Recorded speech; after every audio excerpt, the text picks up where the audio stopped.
Got some toys to donate. All right. Thanks for your donation. Thank you very much. No matter how you choose to give, your donation sends a message of hope to millions of less fortunate children across America, so they too can enjoy the magic of Christmas.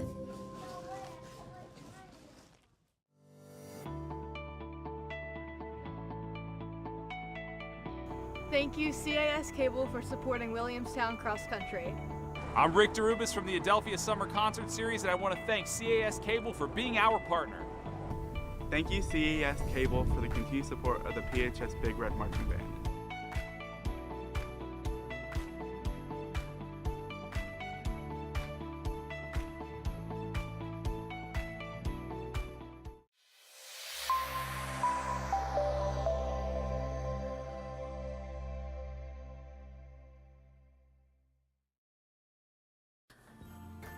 Oh, Grinch, you finally found your joy.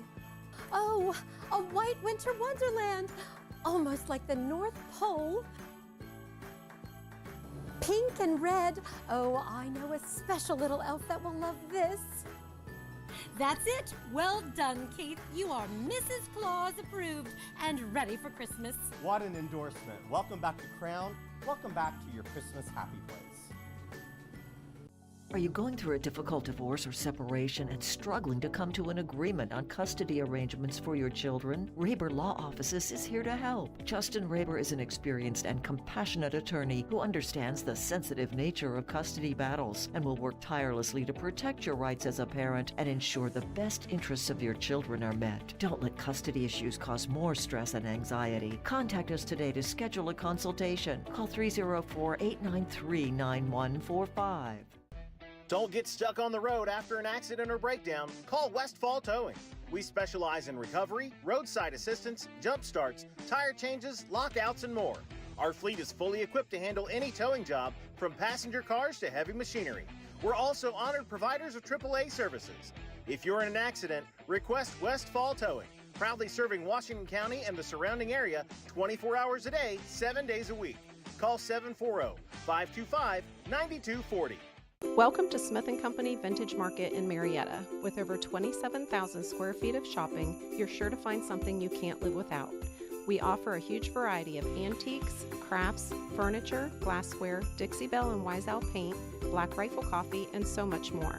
Whether furnishing a home, adding to a collection, or searching for a unique gift this season, Smith & Company is your go-to shopping spot. Be sure to follow us on Facebook and Instagram.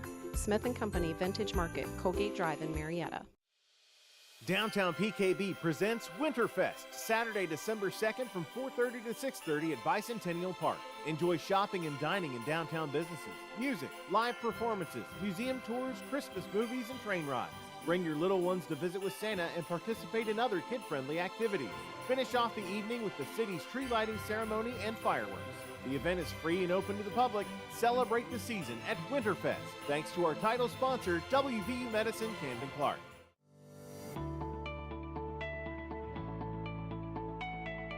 Hello, I'm Dr. Jason Hughes. I'm the director at the Wood County Technical Center and the Caperton Center for Applied Technology. I just want to say thank you to CAS Cable for being a wonderful partner in education with us. I'm Sharon Kesselring with American Red Cross. Thanks CAS Cable for supporting us.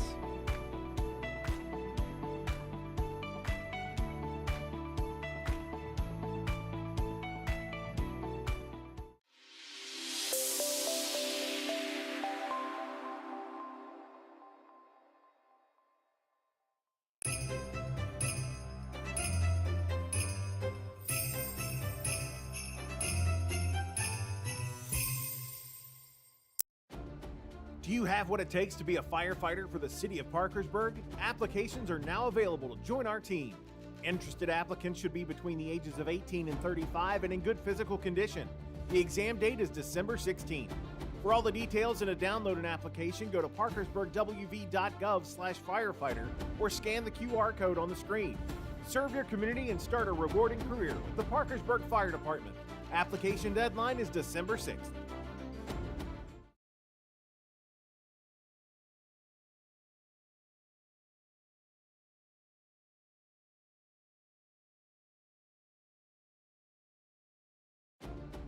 Do you have what it takes to be a firefighter for the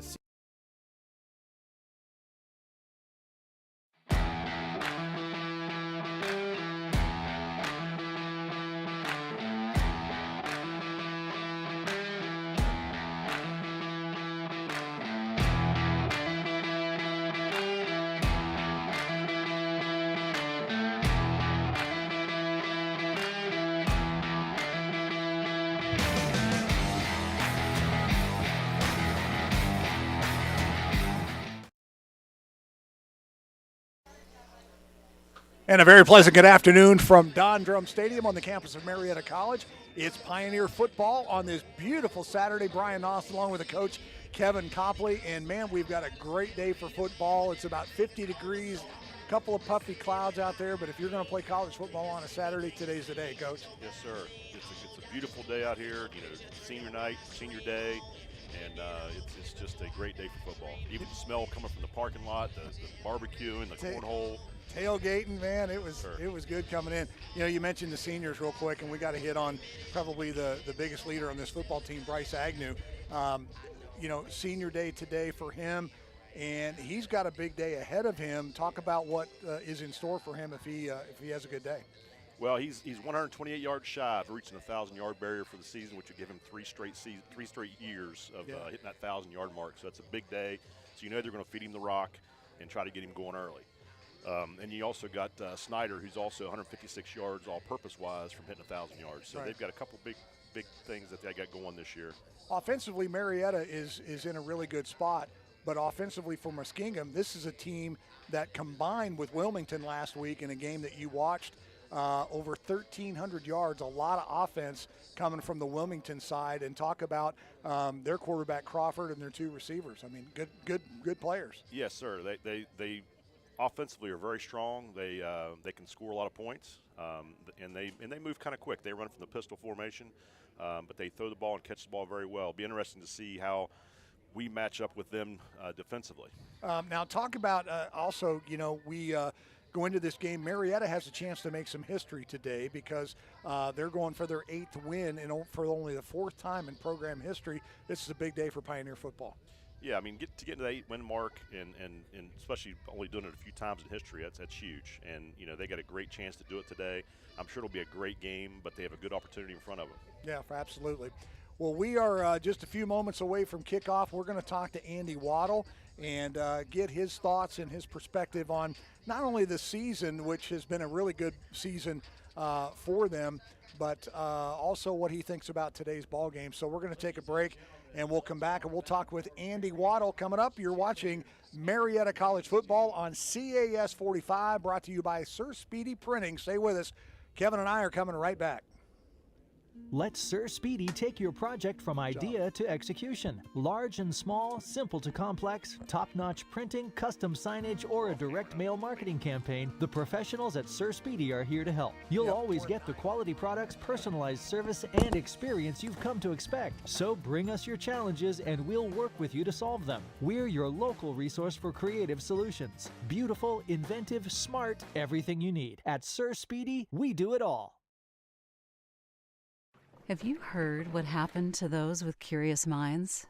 They packed up, broke free of conventions. These prospectors of knowledge are blazing a new trail, joining the long line of those who sought adventure and prepared for anything. This is the time. This is the place. Bring forth a pioneer.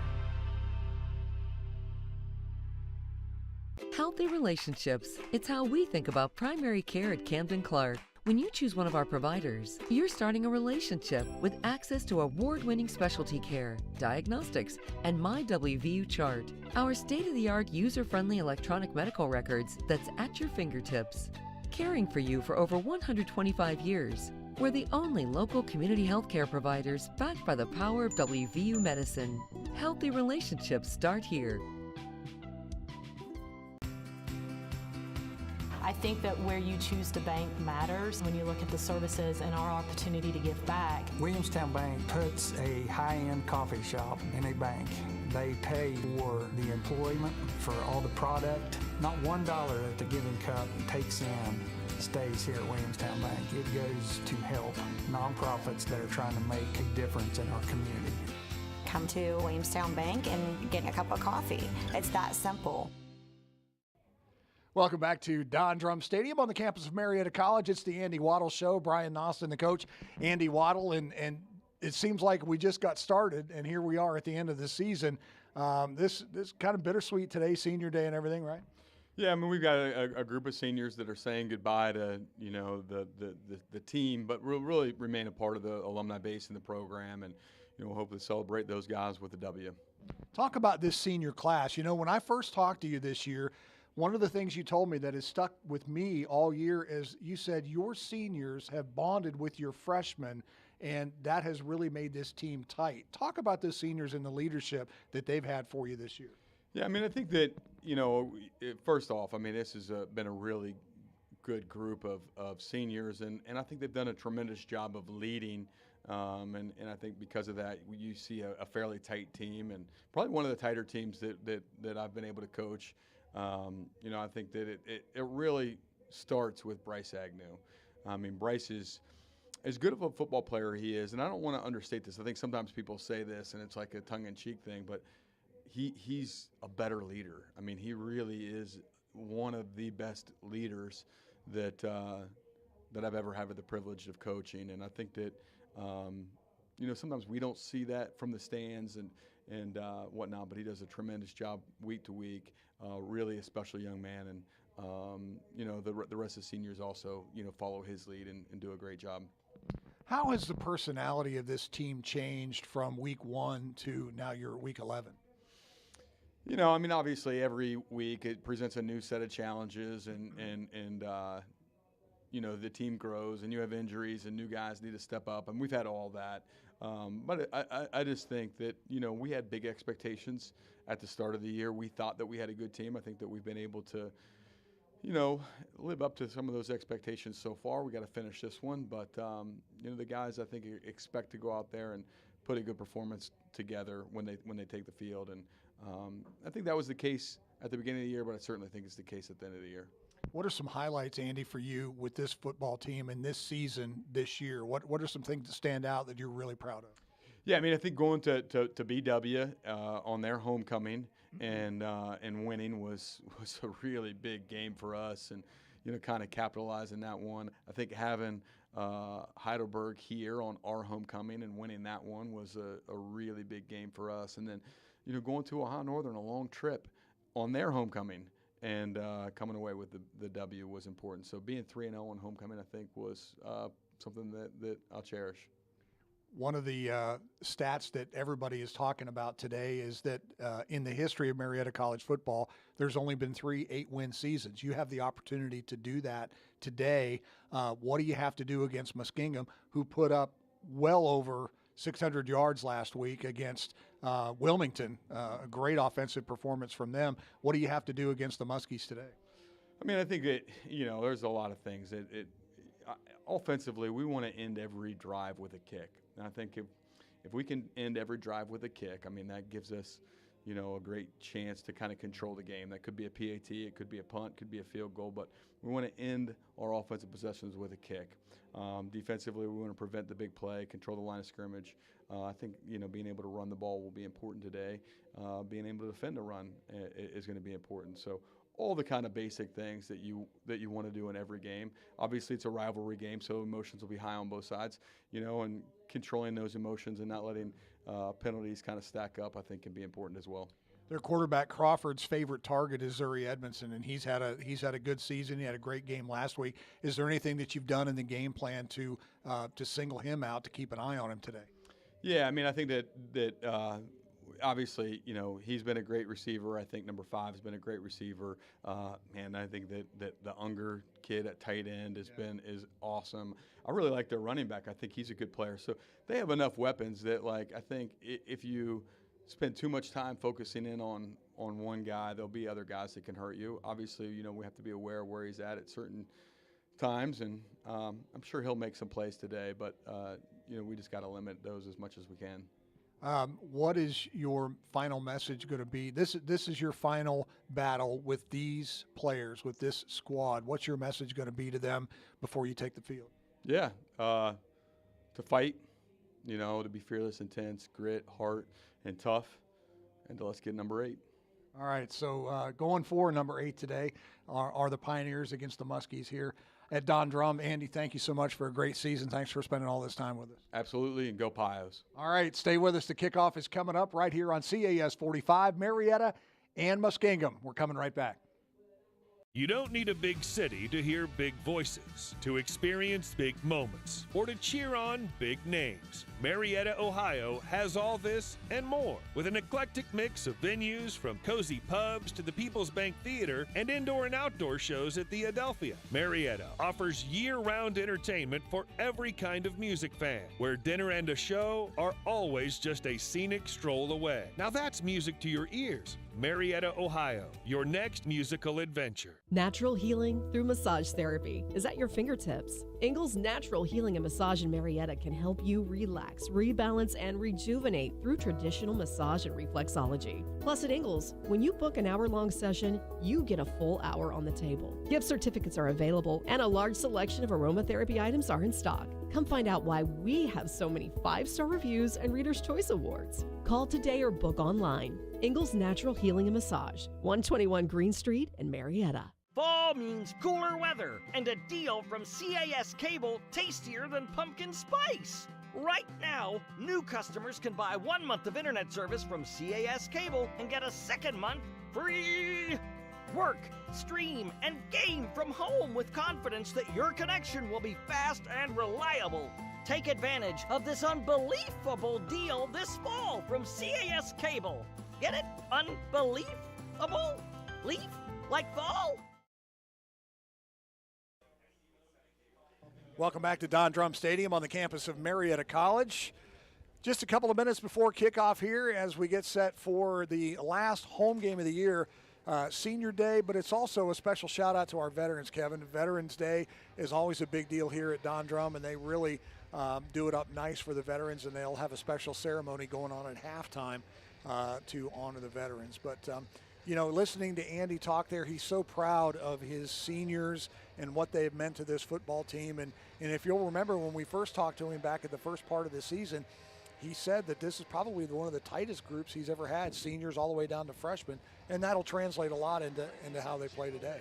Yes, sir. And I think, he mentioned Agnew is one of the biggest leaders he has on the team and kind of the rock of their football program. And, being at Senior Day and last home game, it's going to be a special day for those seniors and Agnew especially. Well, when Muskingum has the football, you got to pay attention to their quarterback, Doug Crawford. Crawford's had a pretty decent season. He's over 2,000 yards this year, and he's averages 229 yards a game, and he's had 15 touchdowns, but he's had 11 picks. Catching the football for them is Zuri Edmondson. We talked with Andy a little bit about him in the pregame. He's caught the ball 41 times this year, averages 16.7 a game with 3 touchdowns. Lynn Goodman 7 touchdowns this year, and he averages 51 yards a game.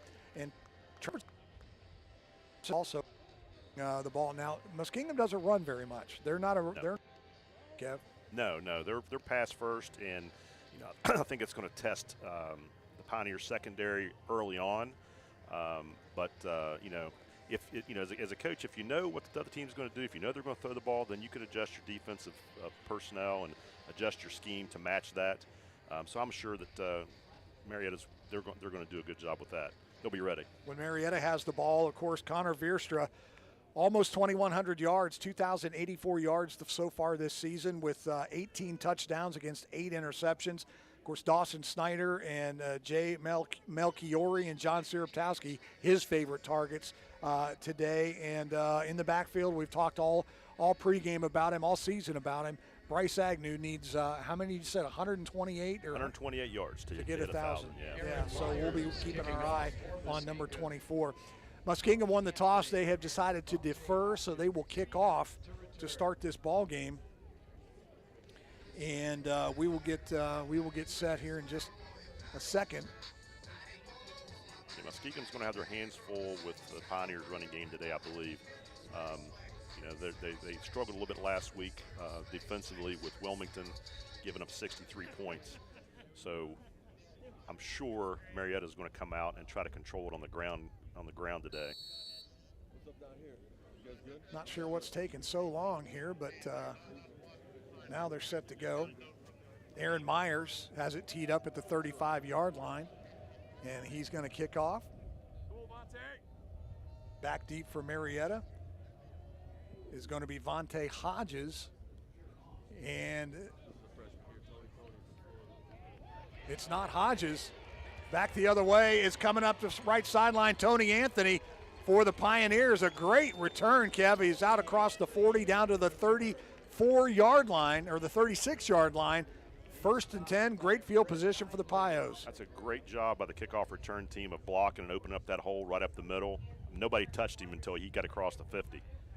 Starting offense for the Pioneers. Your quarterback is number 7, Connor Veerstra. Bryce Agnew, the running back. Siriptowski, Dre Baldwin, Jay Melchiori, your starting wide receivers. The senior Derek Witzberger is the tight end. Across the front, Braylon Adams, Corey Hart, Seth Wallace, David Bush, and Sam Thomas make up the starting 11 for Andy Waddle's Pioneers. And here we go.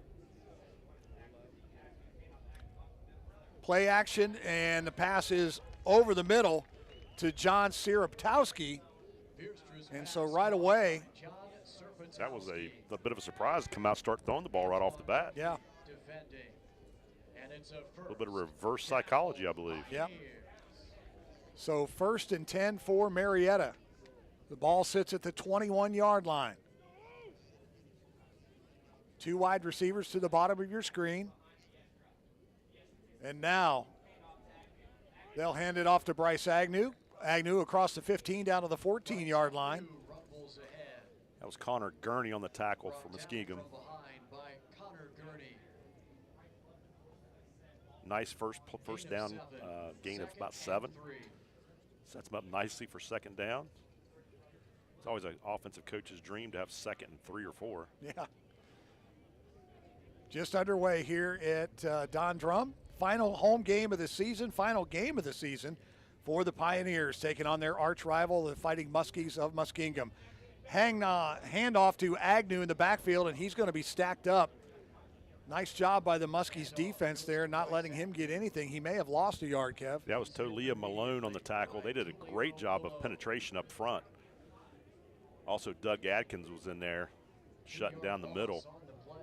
That's a good start for Muskingum, trying to shut down Agnew. 3rd and 5 coming up for the Pioneers, and we'll see what Andy Waddle draws up for his offense to try to keep this drive alive. Definitely in 4-down territory here. They do have a decent field goal kicker in the fact that we could put it up if we had to, but we'd like to see 6 on the board. About a 35-yard field goal if we need it. Over the middle, pass intended for Derek Witzberger, the tight end, and it's incomplete at the 5-yard line. So we mentioned a field goal, and that's exactly what we're going to get. Connor Gurney was on the defense for that one from Muskingum. Number 35 did a nice job. Stepped in at the last moment. Derek Klein on to attempt the field goal here. Derek Klein will attempt a 33-yard field goal. Ball is spotted at the 23. Klein's kick is up, and he pushed it left. Missed it wide left. I don't disagree with that call, though. I think I'd have kicked the field goal as well.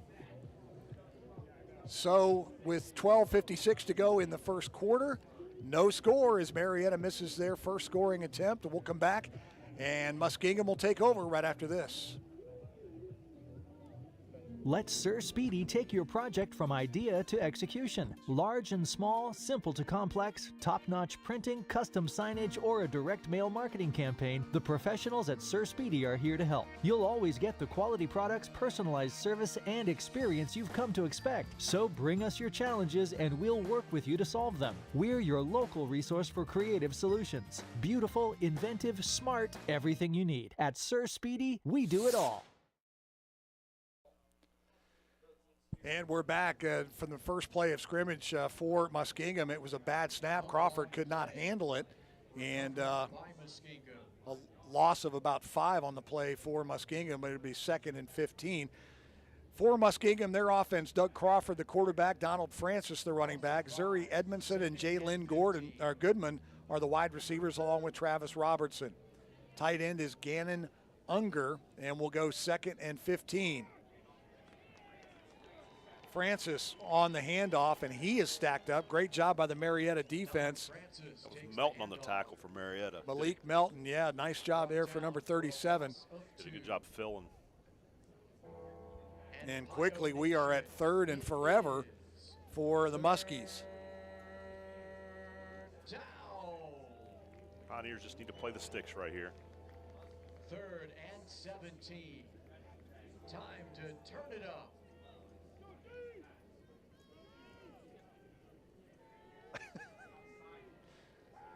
Crawford, straight drop, back to pass. He's in trouble, and he's going to be sacked. Brady McManaway. He did a great job. Came in, wrapped the quarterback up. He had nowhere to go with the ball, and he had no time. Nice job by Marietta right there. 3 and out, getting off the field. The punting, they've struggled a little bit punting-wise. They're only averaging about 31 yards, 32 yards net punt, I believe. So Marietta should get good field position right here. Jay Melchiori standing at his 40-yard line, at 40-yard line of the Muskies. And again, nice Muskingum bounce, but Melchiori fields it just the same at the 45. Melchiori across the 40 down to the 36-yard line, and Marietta is going to start in the same exact place that they started a minute ago. Got a late flag that just came in. I'm not sure what is. I think he ran more side to side than he ran forward, but he did a good job of avoiding some of the tacklers, and they got great field position to start off with, unless that looks like maybe going against Marietta. They may not have as good a field position as we think. Yeah, the officials are. Muskingum players are pointing that way. Pointing backwards, yep, for sure. Must have been a hold or maybe a block in the back. Maybe a block in the back. We'll see what they call. Well, here it is. Yeah, it was a hold. They're going to get. Tuck Nelson got flagged on that one. But they still have good field position. So Marietta, their second possession with 10:53 to go in the first. No score. Marietta had a great chance, their first opportunity, and they missed a 32-yard field goal attempt. Yeah, very makeable field goal.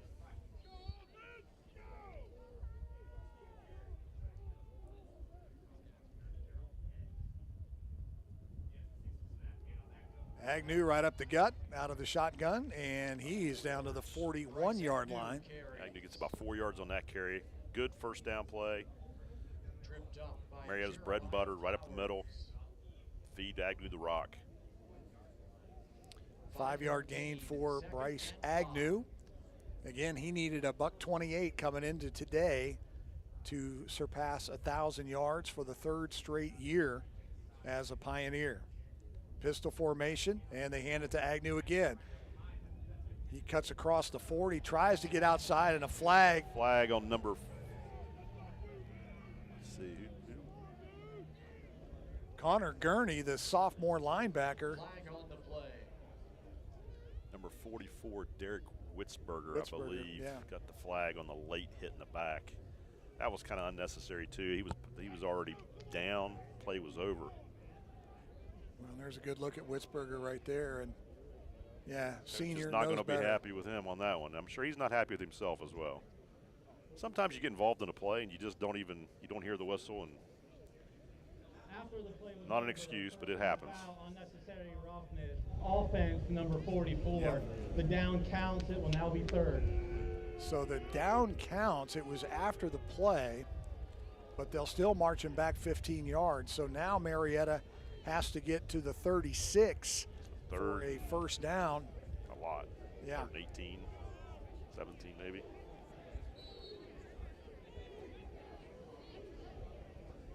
Few blown opportunities here in the early on for Marietta.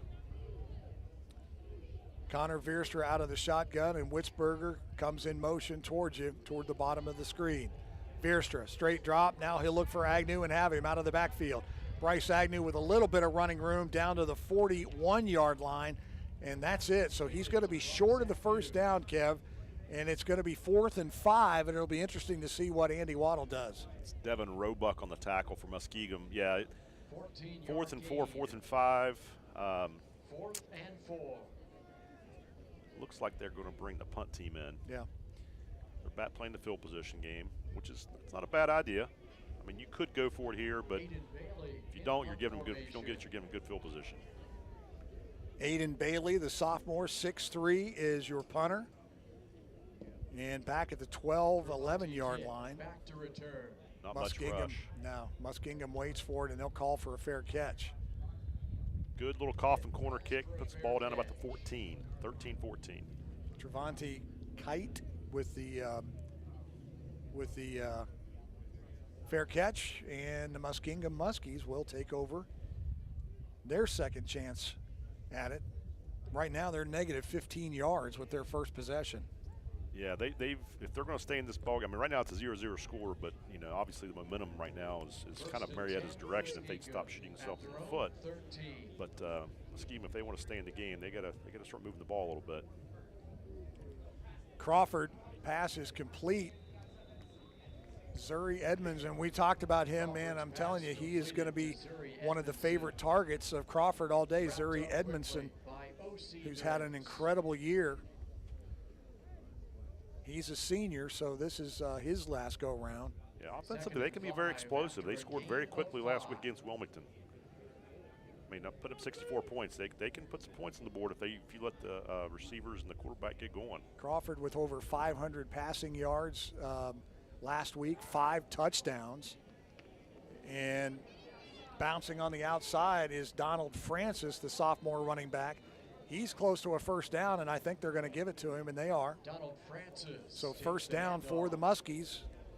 That was Super Tukowski. Sirpatowski? No, that's our guy. That's who made the tackle. Chains are moved. First and 10, he was on the outside there. No, our guy, John Sirpatowski, you mean O.C. Nurse is who made the tackle. Oh, okay. Yes. Sorry.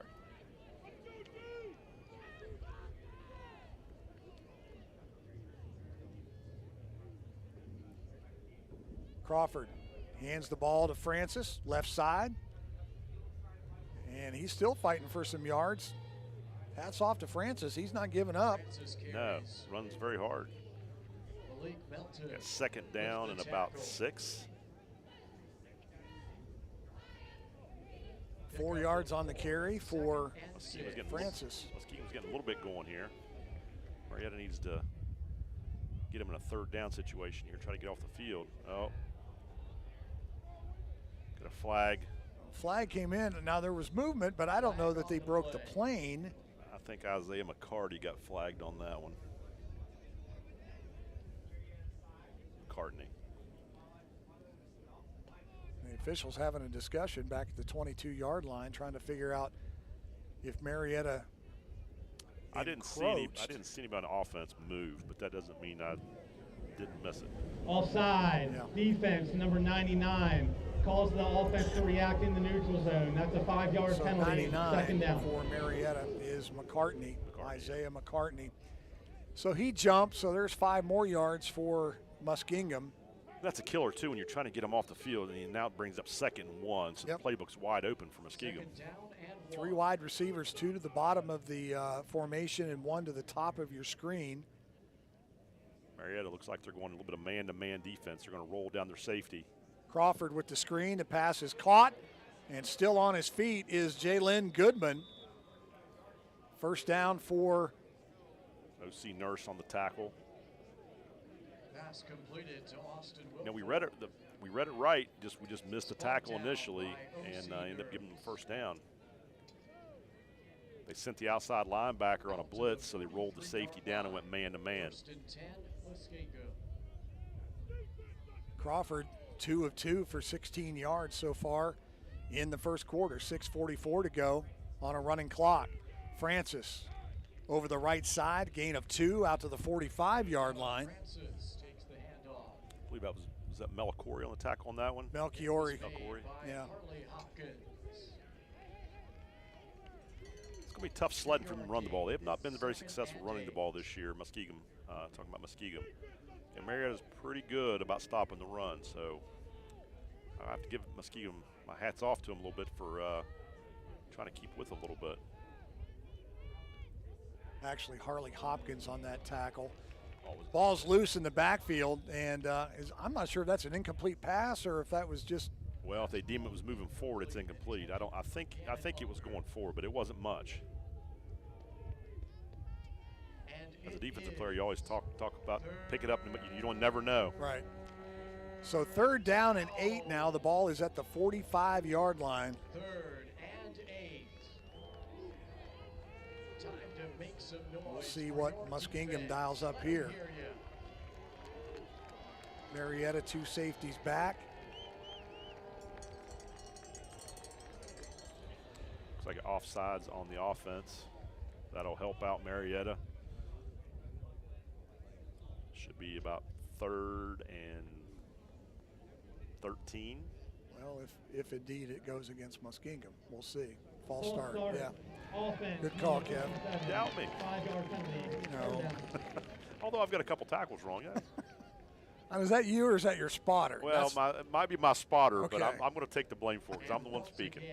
It is 3rd. Hey, at least we have a spotter. That is this true. week. That is true. He's helping out tremendously. You know? 3rd and 13. 3rd and 13 for the Muskies. Marietta adjusting their defensive line. And here we go. Crawford, straight drop. Steps up, has some running room. He'll tuck it, and he'll be clobbered at the 46. So well short of the 1st down, and Marietta will force a punt here. That was Isaiah McCartney on the tackle. That was what I call a coverage sack because there was nowhere for him to go with the football, and he had to pull it down and take off running, and Marietta did a nice job getting him in a 4th down situation right there after a few penalties. Aaron Myers set to punt.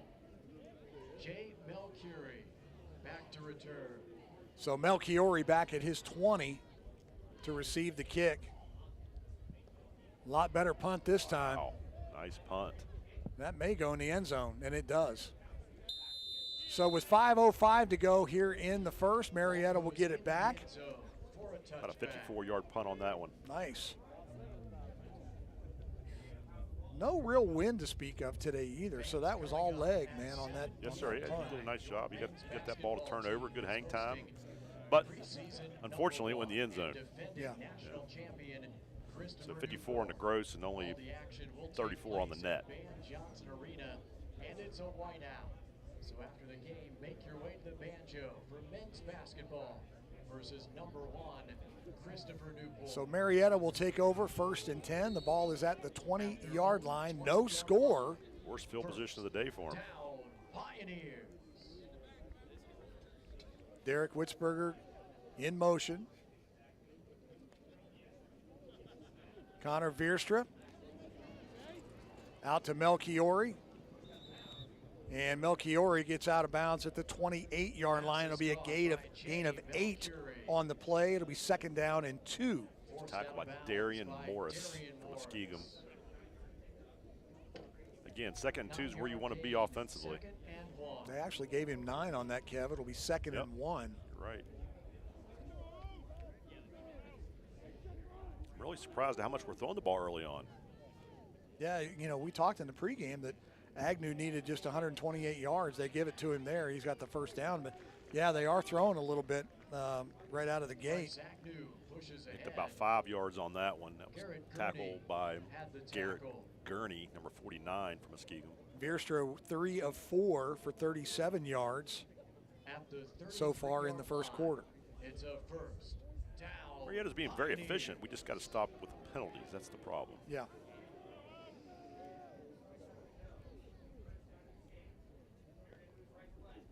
Veerstra, play action. He'll keep it and run. Has a little bit of room over the right side, and he is drugged down. We'll give him about 9 yards on that play as well. Tackle made by Doug Atkins, number 50. From behind by Doug Atkins. Atkins is a really good defensive lineman for Muskingum. He's going to be somebody to watch all day. Disrupts a lot of things. I saw last week against Wilmington. Clock continues to tick. 3 minutes and 30 seconds left to go in the first quarter. No score. Marietta driving. Agnew up the middle. Flag comes in. That's going to probably be a hold. Yeah, run a little counter play with Agnew coming back to the visitor's side, but looks like it's going to be coming back, holding. Yeah. Offense, number 73. You talk about the penalties, and there's another one. Second down. For Marietta, they're fourth for 40 yards now. Yeah, when when you're getting 2nd and 2, 2nd and 1, and then you throw a penalty in there, all that hard work just kind of goes out the window. Yeah. Now we're back to 2nd and 12. Right. Changes the play calling drastically as well, and that's also maybe that's why we're seeing a lot more passes than runs, because we're getting those situations. Yeah.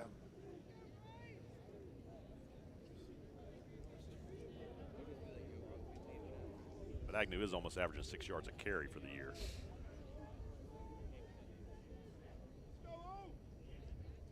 Bierstra out of the gun. He'll give it to Agnew, left side. Bryce cuts up field, crosses the 35, out to the 39-yard line. Agnew starting to find his legs a little bit. Williams on the tackle for Muskingum. You got about 10 on that one.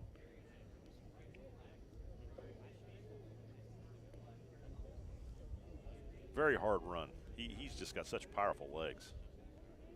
Gain of 8, it's 3rd and 4. 3rd and 4 for the Pioneers.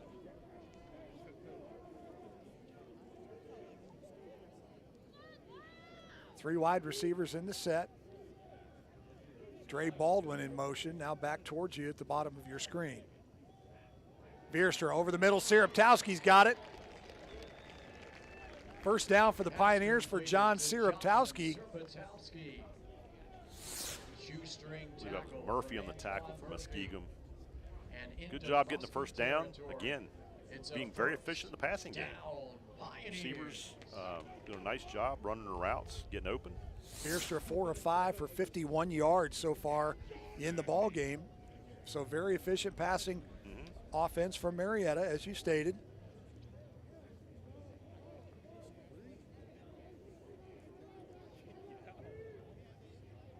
Witzberger back in motion to the bottom of the formation. Play action. Bierstra wants to throw over the middle and intended for Siriptowski, but I think John may have run the wrong route there. Yeah, he pump faked and he looked like he was waiting on him to make a cut, and he didn't cut. And I saw him coming back to the huddle there, and he was touching his chest like that was my fault. Yeah. So I think there's a little miscommunication or misread on that play. I mean, he ran a post, but it was he ran a post at the hash, and Bierstra threw it in the middle. Yeah, it was really skinny. I think he was expecting him to make a little steeper cut. Agnew right side with the ball. Not much there for him as he falls ahead maybe a couple of yards, and that's it. It'll bring up 3rd down. 35, Connor Gurney on the tackle. Austin Wilfor and Connor Gurney. Muskingum's done a pretty good job on Agnew, to be honest. Yeah. Well, he's had 6 rushes. He's gained 24 yards, so he's averaging 4 yards a carry. Just below his average, but he's a hard runner. Now, can they do that for 4 quarters? That's the question. Right. Especially with a 3-man front. 3rd and 7 for the Pioneers. Surprisingly, no score yet in this football game, and you would think that there would have been some action on the scoreboard. Bierstra with the keeper. Yeah, they're going to call him a yard short, Kev. He's down to the 36, 38-yard line. He needed to get to the 37. Austin Wilforth on the tackle on that one. Looks like they're going to go for it quick. Yep. Quick count. Spot the ball. Now hold everything. Now. They spotted the ball wrong. Yeah, they did. They in their haste to spot the ball, they moved it 5 yards ahead of where it should have been. Yeah, that helped out Muskingum a little bit getting set up. Sierptowski down the left side. He's got a lane. John Sierptowski is going to step out of bounds at the 13-yard line. And that'll be the last play of the first quarter, but a really, really nice little screen there to John Sierptowski down the left side. I tell you what, Connor Gurney did a great job getting in there, putting his hands up. I really thought he might have got his hand on the ball, but he didn't. And then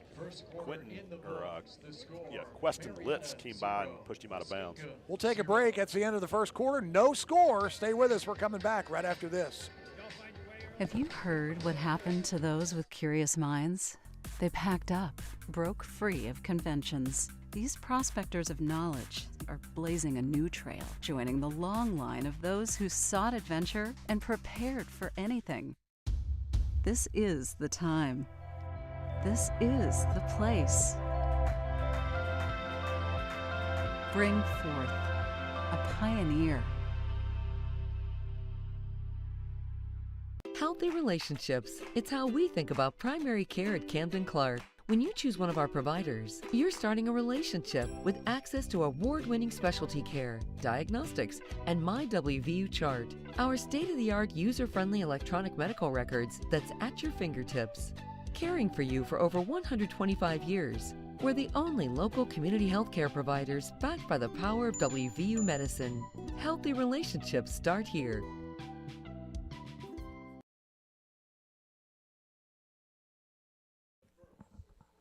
Welcome back to quarter number 2, Don Drum Stadium on the campus of Marietta College. It's senior day, it's Veterans Day. No score, believe it or not, as we start the second quarter. Marietta in business, though, inside the 15-yard line. Ball is at the 13, and they give it to Bryce Agnew, and he has stood up at the line of scrimmage. And again, Kevin, you made the point, they're doing a nice job of bottling up 24. Yeah, Muskingum's doing a great job up front. I believe that was Kenny Page, number 93, was the first person on that one. But they've done a nice job of stuffing that middle, and they're doing it with 3 guys. I mean, they're going 3-man front against a good running football team, which is kind of surprising. They played that last week against Wilmington, but again, Wilmington was all passing.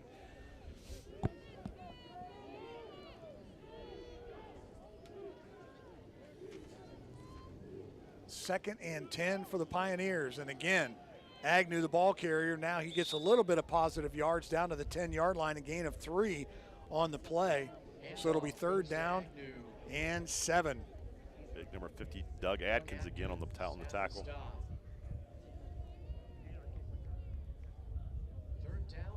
Marietta with 117 yards, Kevin, that first quarter, but nothing to show for it. No, only 41 rushing yards.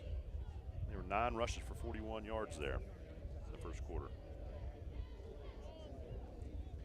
3rd and 7. Derek Witzberger in the motion. Now Dre Baldwin. Vierstra rolling left. He's in trouble. He's going to go down. Boy, Connor's got to get rid of that football. He knows better than that, and he just took a huge sack. Yeah, Malone, number 32 from Muskingum, got the tackle, got the pressure, but he's got plenty of time. He's got to get rid of the ball. That was a big, big sack. Man. Took him out of field goal range. You know, like you said, he knows better than to take that sack. Yep, that hurts. Well, they are going to attempt a field goal. 45 yards. Again, no real wind to speak of. If there is any wind, it is at our back. He's got some confidence in his kicker after missing the 33-yarder. Low. No. No good. Low and left. Low and left. I'm a little surprised they kicked it there, but he must have some must have a lot of confidence in him. Yeah, he's got some leg. Klein does, the junior, but again, so Marietta, 2 field goal attempts, and they've come away with nothing. What else did we stands out in the first quarter? Well, time of possession, 8 minutes to 6 minutes. It's pretty even. The biggest thing is penalties. We've got I think Four Marietta's penalties four for 40 for yards. Yeah. Only one penalty for Muskingum. Right. So, you know, but they're crucial penalties as well. They were ill-timed. You know, we're 2nd and 1, 2nd and 2. Then it puts them behind the chains. I think that's the biggest difference in the game right now. I think Marietta's pretty much controlling the game except for shooting themselves in the foot. Yeah. So not a lot of offense for Muskingum after a zillion yards of offense last week against Wilmington. No. Francis, handoff up the middle, and the entire Marietta defensive line pushes him back. They will give him a yard on the play. It'll be 2nd down and 9. Malik Melton on the tackle. You know, I'm really kind of pleasantly surprised being a defensive guy that this is kind of a defensive ball game right now. Yeah.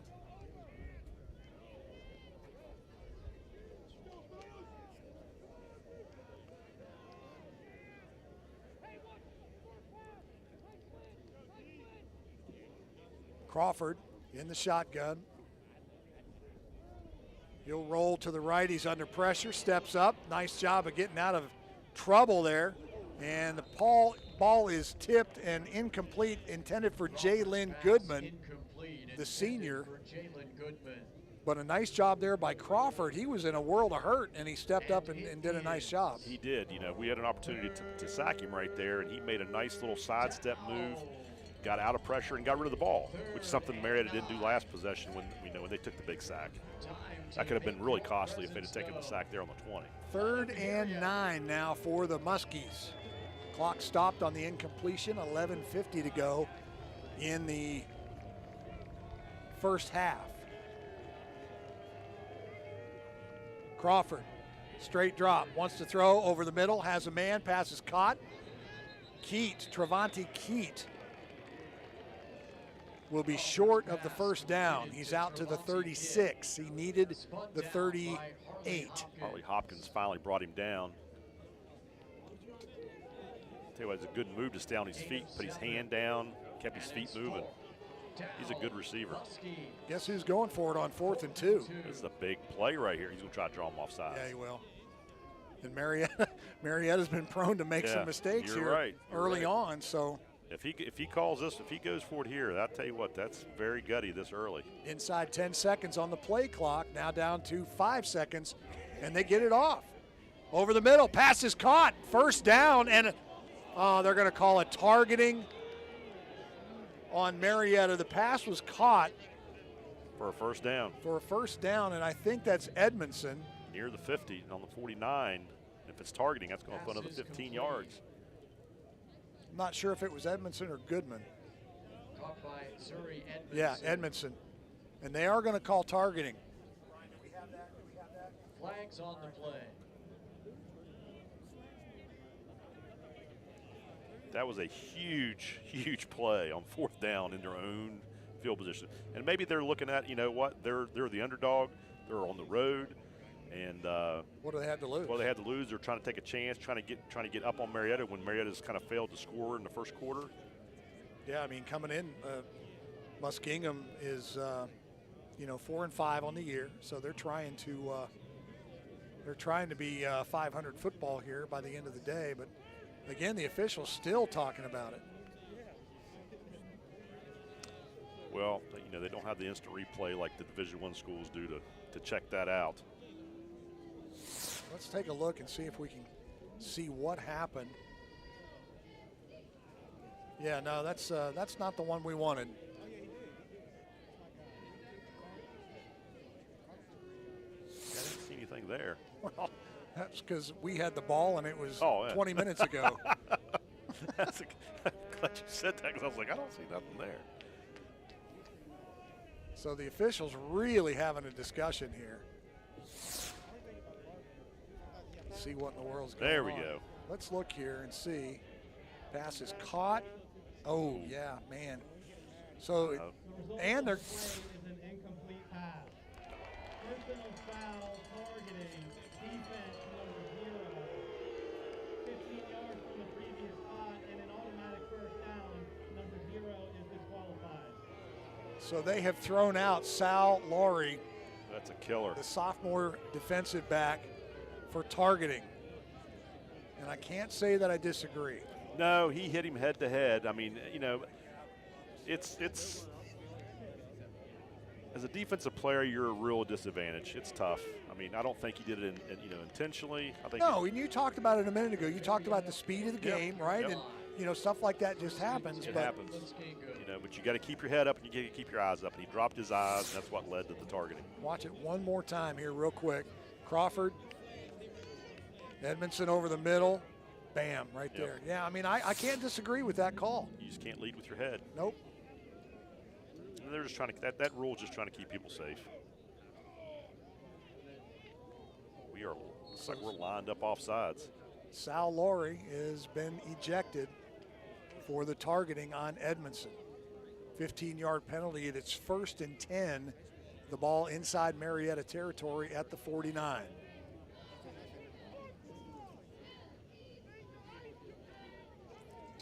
See if Muskingum takes advantage of this.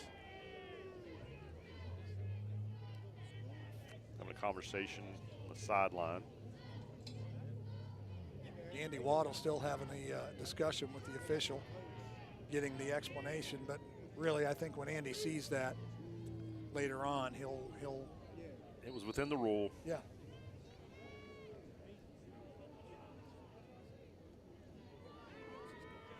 So Crawford back to live action here. Francis out of the backfield. He'll have some first down yardage, depending on where the spot is. Yeah, he needed the 39. I think that's where they're going to give it to him. Yep, they gave it to him. First one there was Harley Hopkins to get him out of bounds. Tell you what, Muskingum's got a little momentum here. Marietta needs to do something to kind of shut this down. They're starting to get warmed up offensively. Inside 10:30 now, 1st and 10 for the Muskies. Shotgun formation. They send Unger in motion. Crawford wants to throw. He's got a man all by himself down the right side, wide open. Touchdown, Zuri Edmondson. And Marietta got beat on the coverage. Yeah, he couldn't see it on the film there, but I believe he gave a little double move, and the corner got his feet set, and guy went right by him. OC Nurse on the coverage there, and it's worth noting that the starting corner, Jalen Kiero Gordon, did not get the start today, and so we're playing some backups, although, OC has been in a lot this year as a freshman. Kick is up and good. 10-12 to go in the first, and Muskies score first, 7-0. Kevin and I will be right back after this. Stay with us. Let Sir Speedy take your project from idea to execution. Large and small, simple to complex, top-notch printing, custom signage, or a direct mail marketing campaign, the professionals at Sir Speedy are here to help. You'll always get the quality products, personalized service, and experience you've come to expect. So bring us your challenges and we'll work with you to solve them. We're your local resource for creative solutions. Beautiful, inventive, smart, everything you need. At Sir Speedy, we do it all. I was out doing this one day, then this happened. Not cool. So I went to Murray's. Talked to Dennis. He rocks. Like, he literally rocks. They got me fixed up super fast, hassle-free. It was awesome. That's why I keep going back. When glass breaks, call Murray's.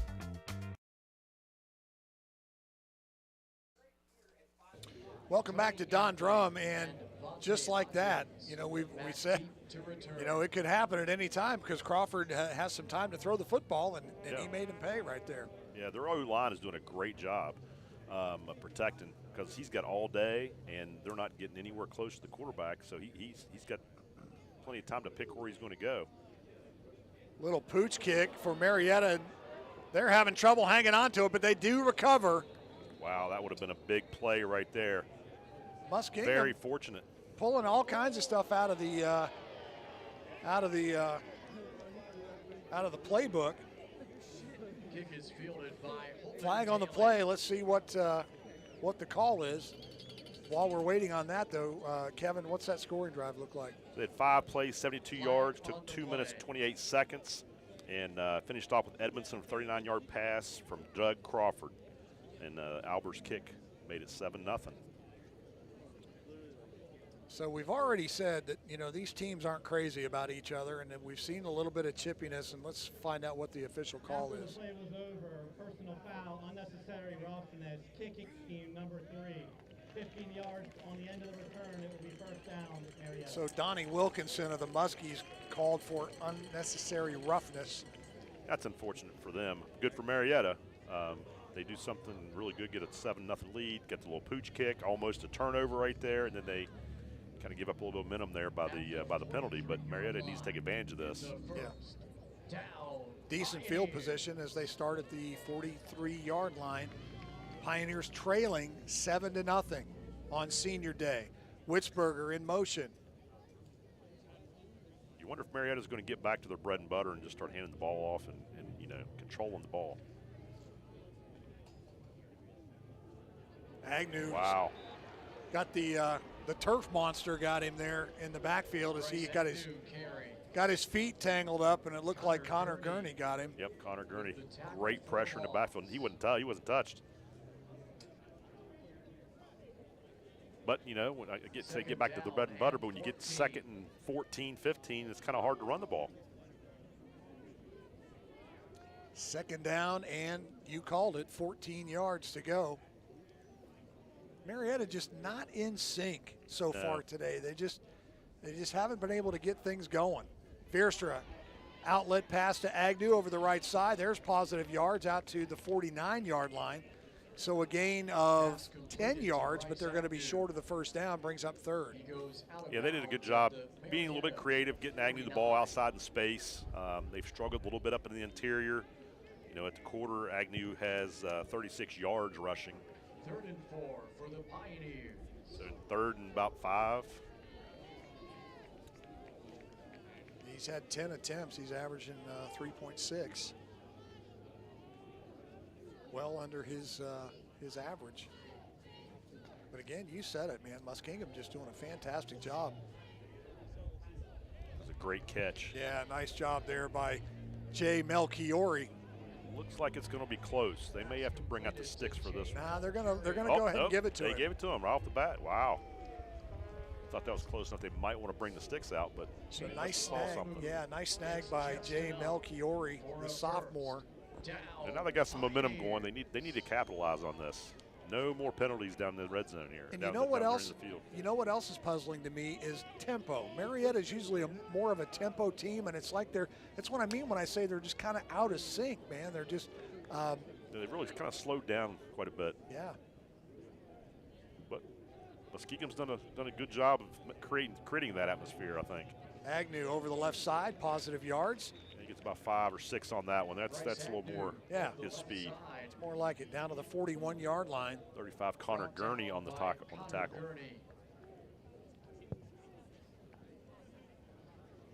6-yard pickup. 2nd and 4. So 2nd and 4 now for Marietta. Marietta really needs to go down this drive and come away with some points. They've got to regain some of this momentum.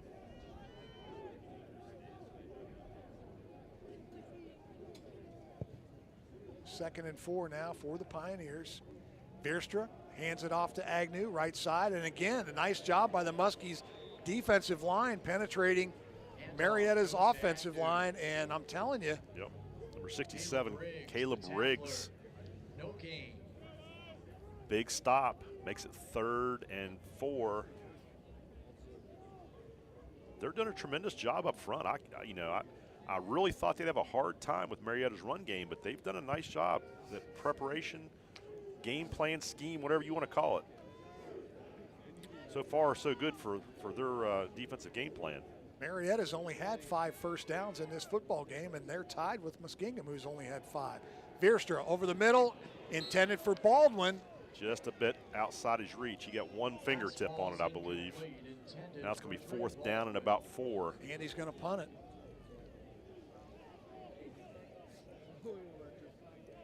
Aiden Bailey will come on, and he really needs to put this in the corner. Putting it in the end zone really doesn't help him a whole lot. Trevante Keat is back at his 10-yard line for Muskingum. Bailey Keat with the fair catch. Oh, and the Academy Award goes to fair catch on about the 6-yard line. Good punt down I thought inside they the only 10-yard did that line. in soccer. Oh, sorry, Yeah. Quinn. I didn't mean to say that. Our spotter can Flop be a you good very actor at much. times. Well, it's unfortunate. Marietta really needed to come away with some points on that drive. I mean, yeah. Just they haven't got it all. They haven't put it all together yet. With 6:40 to go in the second quarter. Frankly, I am shocked. At this score, 7-0. Muskingum totally outplaying the Pioneers on their home turf on Senior Day. Crawford. Francis bounces out to the right side. He'll go across the 10-yard line out to about the 11. We'll see where they mark it. 12-yard line. Brady McManaway on the tackle. Upended by Brady Panucci. They got a good first down pickup right there, about 4 yards. 4-yard gain, 2nd and 6. I think Marietta's just on their heels right now.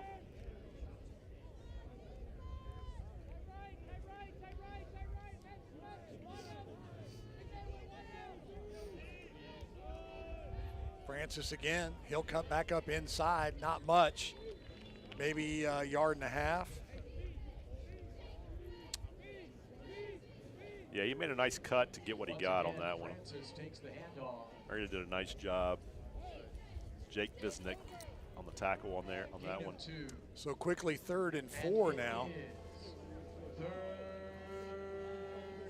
Coming up at halftime, we're going to have a chat with softball coach Jen Castle.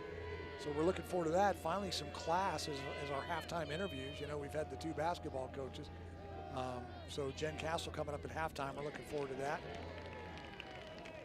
Pass intended for Unger on the far sideline, and no go there. Pass is incomplete. So Marietta will get the ball back with 5:23 to go in the half, and hopefully something positive offensively. McManaway did a nice job of defending on that one. Got his hand on the ball, knocked it out, or I think he would have probably made the catch.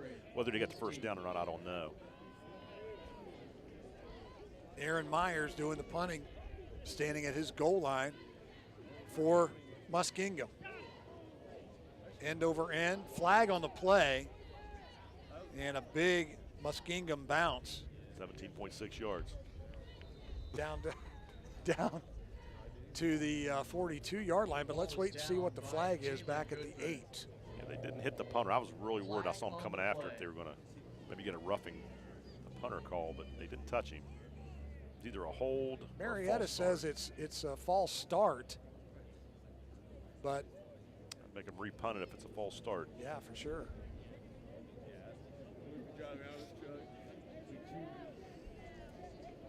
Illegal formation, kicking team, 5 men in the backfield. 5-yard penalty. We will replay 4th down. So illegal formation. Good crowd on hand today too for Senior Day and Veterans Day here at Don Drum. Muskingum traveled well as well. Oh yeah, not that far up the road. You go up to Cambridge and hang a left on the 70 West, and Muskingum is just down the road a piece. Now the punter's heels are in his end zone.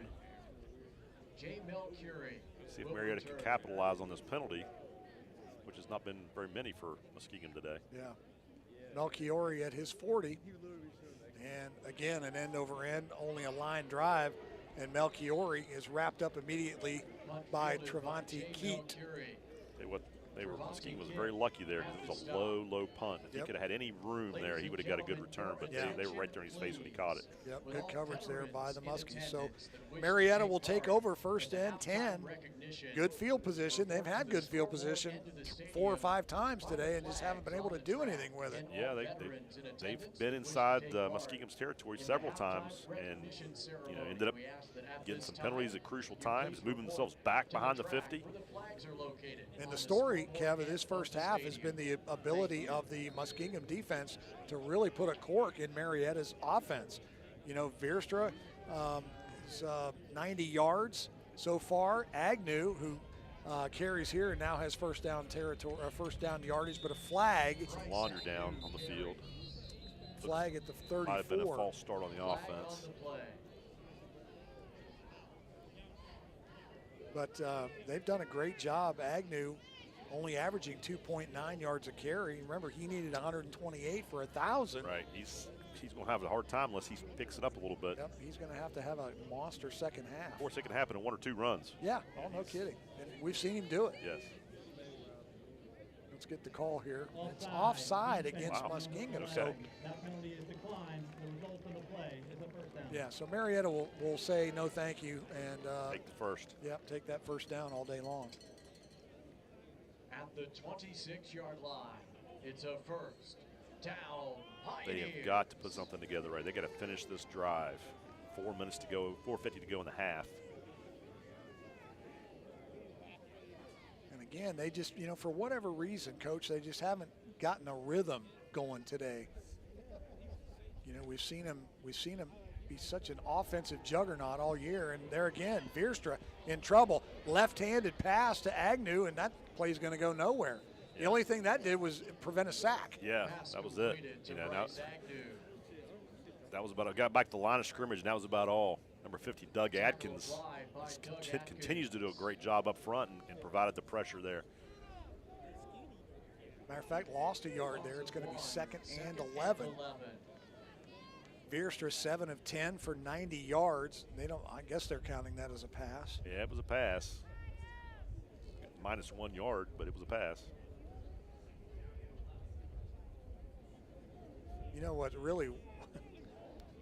What really is shocking is the half that Bryce is having, just now getting 50 yards.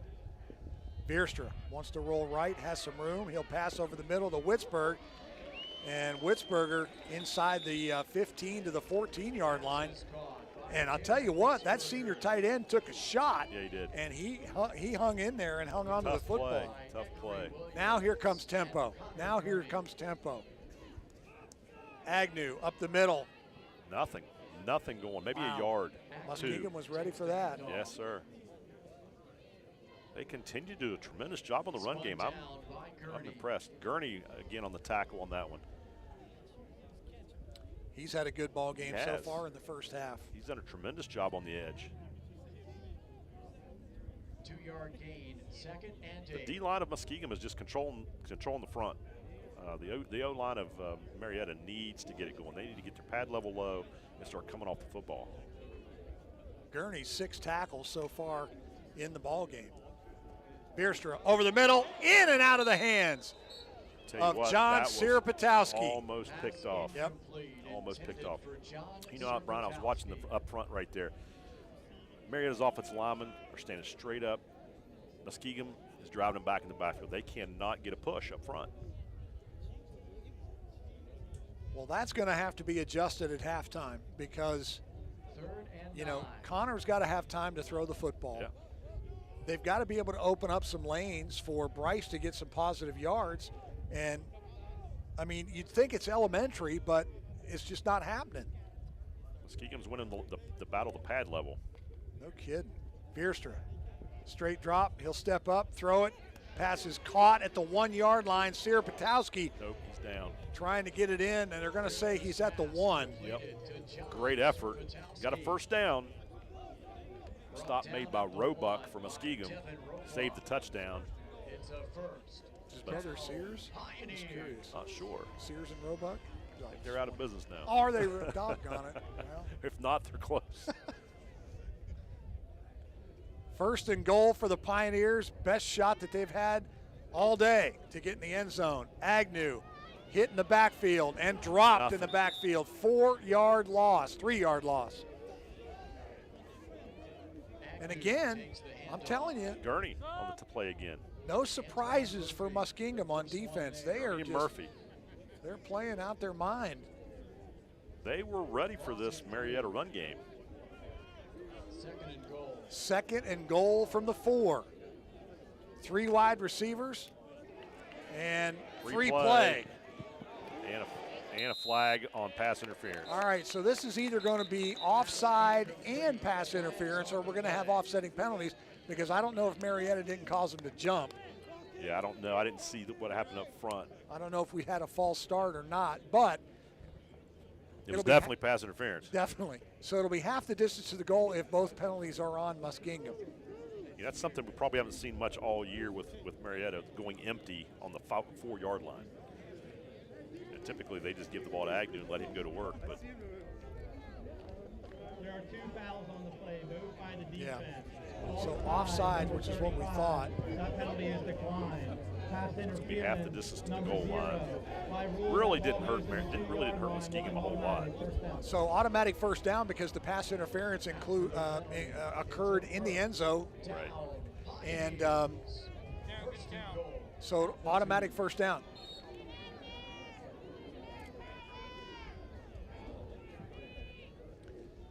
So Veerstra out of the gun.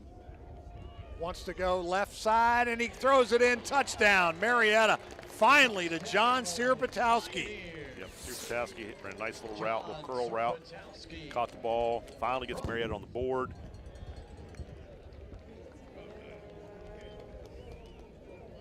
Now we got a ball game. Yeah, we do. With 1:40 to go here in the. But again, we first go back. half. We go back.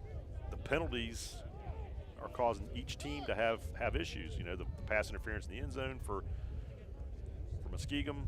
You know. Yeah, 4 for 17 yards for Muskingum and 5 for 55 yards for Marietta. Kick is up and good. 1:40 to go in the first half, and we finally have a score on the board for Marietta. 7-7. Stay with us. We're coming back right after this on CAS 45's coverage of Marietta College football. I think that where you choose to bank matters when you look at the services and our opportunity to give back. Williamstown Bank puts a high-end coffee shop in a bank. They pay for the employment, for all the product. Not $1 that the giving cup takes in stays here at Williamstown Bank. It goes to help nonprofits that are trying to make a difference in our community. Come to Williamstown Bank and get a cup of coffee. It's that simple. WVU Medicine Camden Clark's pediatric team is here to help you turn belly aches into belly laughs. Now accepting pediatric patients at our new location in South Parkersburg. It's big care for small patients. And that's the power of WVU Medicine. So Marietta finally gets on the board with 1:40 to go in the first half. And it's 7-7. And Marietta kicks it out of bounds. So it'll be flying on the play and decent field position for Muskingum. Free kick out of bounds, kicking team. The ball will be placed on the 35-yard line. You know, that scoring drive took 3 minutes, 24 seconds, 8 plays for 38 yards. Sirpatowski pass, 2-yard pass to Connor Veerstra, and Derek Klein kick. Veerstra passed to Oh, Sirpatowski. I'm sorry. I said it backwards. Turn the paper up. Dyslexia. Yeah, turn the paper upside down, then you'll figure it out. Dyslexia. At the scoreboard end of the stadium. So far today, Veerstra 11 of 15 for 116 yards. He's been sacked only once, but boy, has he been under pressure. Yeah, they've done a nice job. Agnew 16 carries for 48 yards. Not a good day for Bryce. That was a great block on the perimeter, but from Muskingum by Keith. That sprung him for the first. Zuri Edmondson on the reception. Ratliff on the tackle. It'll be 1st and 10 Muskingum, and they are playing tempo now. Now they're going a little faster pace. This is what I saw last week against Wilmington. Keat in motion. Now 3 wide receivers to the top of your screen. Crawford will step up. Crawford will take a hit after gaining about 3 yards, and he'll go down. Clock continues to run. Tackled by Harley Hopkins on that play. Both teams have all 3 of their timeouts. Right now, it looks like Muskingum is lining up offside, but no call. Francis pitch over the left side. He's run out of bounds, and a flag on the play. Donald Francis on the option. Yeah, I think they're going to call a hold on Muskingum on the perimeter. Yeah, Trevani Keat, number 1, is arguing that he did a nice job on the play before, and he just got a little handsy on that one. But I will say, I love receivers like that, though. They get out there and they can block. That's a tremendous asset. Marietta's got to do a better job right here of shutting them down with a minute to go. They don't want to give up any quick points before half because they had some momentum. They just got the momentum back, they don't want to lose that. And they really, I say back, they haven't really had it, right? True. The whole first half, it's been all Muskingum. Now this is gonna put them about second and 13, second and 13. About a minute 3 left. All right. Line of scrimmage is the 45-yard line. 4 wide receivers in the set for the Muskies. And Crawford on the shotgun. He'll roll to the right. Being chased there, and a pass is caught wide open. And first down yardage for Travis Roberson. Tremendous job right there. The O-line did a great job of protecting for Muskingum. Timeout on the field, one with Barclay made that last tackle. So I heard a rumor about you, and that a couple of weeks ago. Wait, this is the start. This is not good.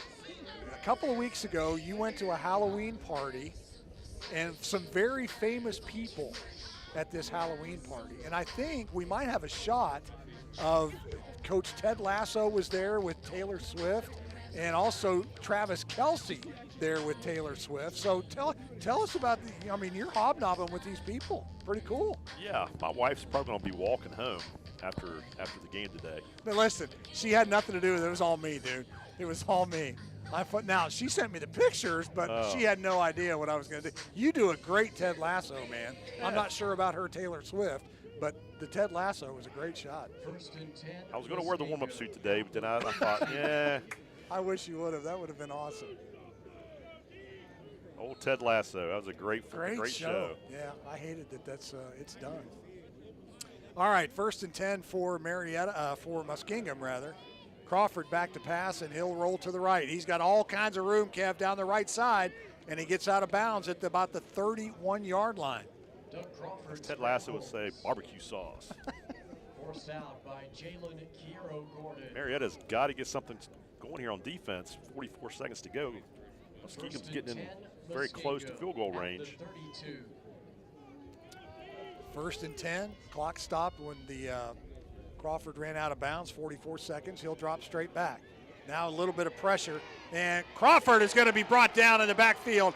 Nice job there from Marietta's Brady Panucci as he really made absolutely. He really made a great play, and that takes him out of field goal range, and it really messes up their playbook here with 35 seconds to go, and they call another timeout, which is smart. That gives them 1 left. So how important is it? I mean, you coach for a long time. How important is it for Marietta to make this stop to keep the momentum on their side as they head into the locker room? Well, it's huge because if Muskingum goes down and scores, they're going to get the ball in the second half.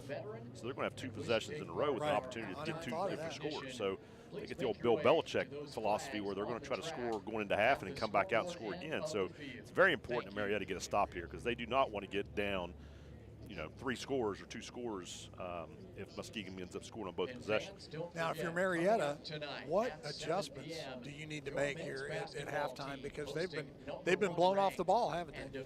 Well, offensively, I think the offensive line has got to get their pad level lower. They're just standing straight up, and Muskingum is controlling the line of scrimmage. And for them to get Agnew going, for them to have success and to win this football game, they've got to get Bryce Agnew involved in the ball game where he's getting 4 and 5, 6 yards a clip like he's used to, and doing what they do well. And right now, Muskingum is keeping them from doing what they do well, which is, my hat's off to them. Yeah. Game plan-wise, they've done a great job. Agnew is 80 yards, by the way, away from 128. He has 48 yards so far in the game. Crawford back to pass, and he is going to be wrapped up and dropped. Malik Melton. Great job from 37, and 2 sacks in a row now for Marietta. Yeah, this is something we haven't seen all day. Marietta's getting good pressure on the quarterback now. Marietta takes a timeout here. So going back and looking at Marietta's season, they had a really good season. We talked about with Andy pregame. One of his 3 favorite wins were against other teams' homecomings. The one thing I didn't ask him about was the John Carroll game because I don't want to pick a scab there, but totally outplayed them after the first 15 minutes. I mean, but we spotted them 21-0, and this could be we could be very well going for 9-1 today instead of 8-2 had we not had that mishap against John Carroll. Yeah, if they'd have pulled that one out, they'd have been set in pretty good position for the playoffs. Right. Know. Unfortunately, now most likely this is going to be their last game of the season. Yeah. I don't think they have a shot at making the D3 playoffs. But you know what? They were picked preseason to finish 5th in the OAC, and they've really done a great job for themselves this year. So a great season to be proud of. Yeah, anytime you can get to 8 wins, if you can get to 8 wins, that's in this OAC. Season. Yeah, exactly. It's a very tough conference. Francis bounces to the outside. He'll cross the 50 down to the 47-yard line, and he's hurt. Lucas Ratliff on the tackle. Francis took a shot, man, and he is not moving. And the clock after the clock will run. I'm not sure. Do they have any timeouts left? No, they don't. Well, yeah, they do. They had one timeout because Marietta just took that one. Yes, that's correct. So they probably will take a timeout here. Finally, Francis is on his back, but he was swarmed. He was swarmed under on that far side, and I'm not sure what happened. Hopefully he didn't get rolled up on or whatever. Maybe he just I couldn't tell got the wind knocked here. out of him.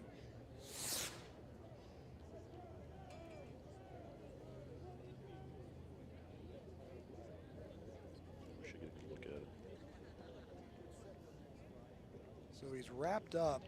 Well, he was just thrown down really hard by Lucas Ratliff, as you called on the. Like maybe shoulder. Possibly he could have landed on his shoulder. Oddly. He's up and off the field under his own power, so that's good. But he goes straight to the bench. Our spotter says ankle. Oh, okay. Thank you, Quinn. Due to the clock running when 21 was injured, there is a 10-second runoff eligibility. However, Marietta has elected to decline that runoff. The result of the play is 4th down. The game clock will start on the snap. Okay, not sure if you heard the official call there, but if there is an injury inside of this late in the first half, then it's a 10-second runoff, but Marietta has declined that. So it'll be 4th and 25. 13 seconds to go. Marietta wants the ball back, apparently. Yeah, well, they're going to punt. They're going to force them to punt. I like the strategy here. I mean, you never know what can happen on special teams. It's going to force them to catch the punt, get the punt off, and cover the punt. Low line drive, and it takes probably a good, smart punt on their part. That eliminates the return. Now Meritta's got 8 seconds to go, about 80 yards, 75 yards. So just a weird first half, you know. I mean, I just can't put my finger on it. This is so uncharacteristic of Marietta's offense, not being able to play tempo and to put points on the board. Yeah, it's like there's no rhythm. On either side, it's kind of been back and forth, penalties, mistakes, and I really would have been surprised if you just said it would be 7-7 going into half. Oh, I'm shocked. Yeah, you talk about penalties, 5 for 55 yards for Marietta, and they're just going to take a knee here. I mean, I think it was more about not wanting Muskingum to score. No, it's not a knee. It's a fake knee to Dre Baldwin over on the right side, and Baldwin crosses the 50. Now their flag comes in. So we'll get an untimed down here. I was getting ready to say they're going to take a knee unless they get a little tricky. I was honestly thinking about that because I've seen where they take they fake knee, throw a touchdown pass occasionally. Doesn't happen often, but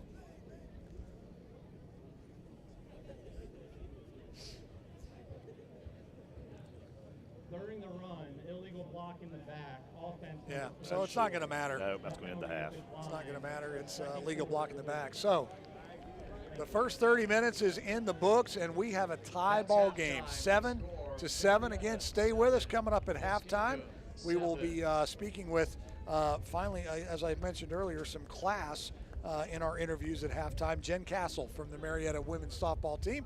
Coming up, stay with us. We're coming right back on CAS 45. Let Sir Speedy take your project from idea to execution. Large and small, simple to complex, top-notch printing, custom signage, or a direct mail marketing campaign, the professionals at Sir Speedy are here to help. You'll always get the quality products, personalized service, and experience you've come to expect. So bring us your challenges and we'll work with you to solve them. We're your local resource for creative solutions. Beautiful, inventive, smart, everything you need. At Sir Speedy, we do it all. I was out doing this one day, then this happened. Not cool. So I went to Murray's. Talked to Dennis. He rocks. Like, he literally rocks. They got me fixed up super fast, hassle-free. It was awesome. That's why I keep going back. When glass breaks, call Murray's. Murray's will replace damaged insulated residential glass and a 10-year guarantee on seals from the manufacturer. Replacement units are made right here in the USA. Murray's, your trusted source for replacement glass for 75 years. Have you heard what happened to those with curious minds? They packed up, broke free of conventions. These prospectors of knowledge are blazing a new trail, joining the long line of those who sought adventure and prepared for anything. This is the time. This is the place. Bring forth a pioneer. Healthy relationships. It's how we think about primary care at Camden Clark. When you choose one of our providers, you're starting a relationship with access to award-winning specialty care, diagnostics, and MyWVU chart. Our state-of-the-art user-friendly electronic medical records that's at your fingertips. Caring for you for over 125 years. We're the only local community healthcare providers backed by the power of WVU medicine. Healthy relationships start here. I think that where you choose to bank matters when you look at the services and our opportunity to give back. Williamstown Bank puts a high-end coffee shop in a bank. They pay for the employment, for all the product. Not $1 that the giving cup takes in stays here at Williamstown Bank. It goes to help nonprofits that are trying to make a difference in our community. Come to Williamstown Bank and get a cup of coffee. It's that simple. Am I looking at you or Mike? Welcome back to Don Drum Stadium on the can. You can look at me if you want, or you can look at I don't care. It's, finally, I was teasing with Kevin, my color guy. Finally, some class as far as an interview goes, because I've had Vanderwall and I've had Cole Vivian. Now I've got you, Jen Castle. Welcome. That's a tough act to follow. It is Jen, the head softball coach for Marietta, and some great things happening with your program. Talk to me a little bit about it.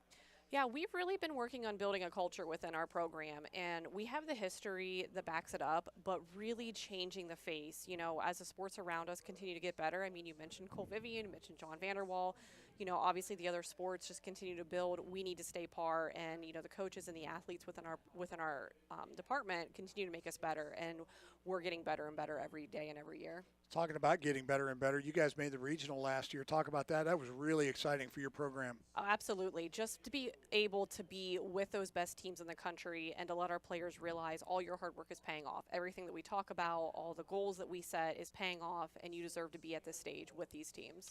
One of the cool things about Marietta College, you know, they are a D3, but the facilities here are really, really nice. And you are in the middle of a fundraising campaign right now to do what for your softball field? Yeah, we're really hoping that we can be able to turf our facility, add lights, and add bleachers to have a more of a stadium feel.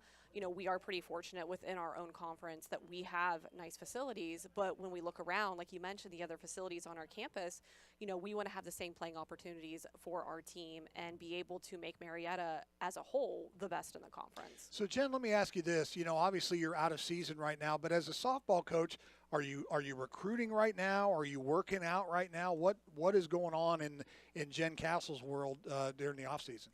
I think the off season is sometimes busier than season, so we are heavily recruiting right now. We have about 10 recruits committed for the 24 class, and they are a strong class going to come in.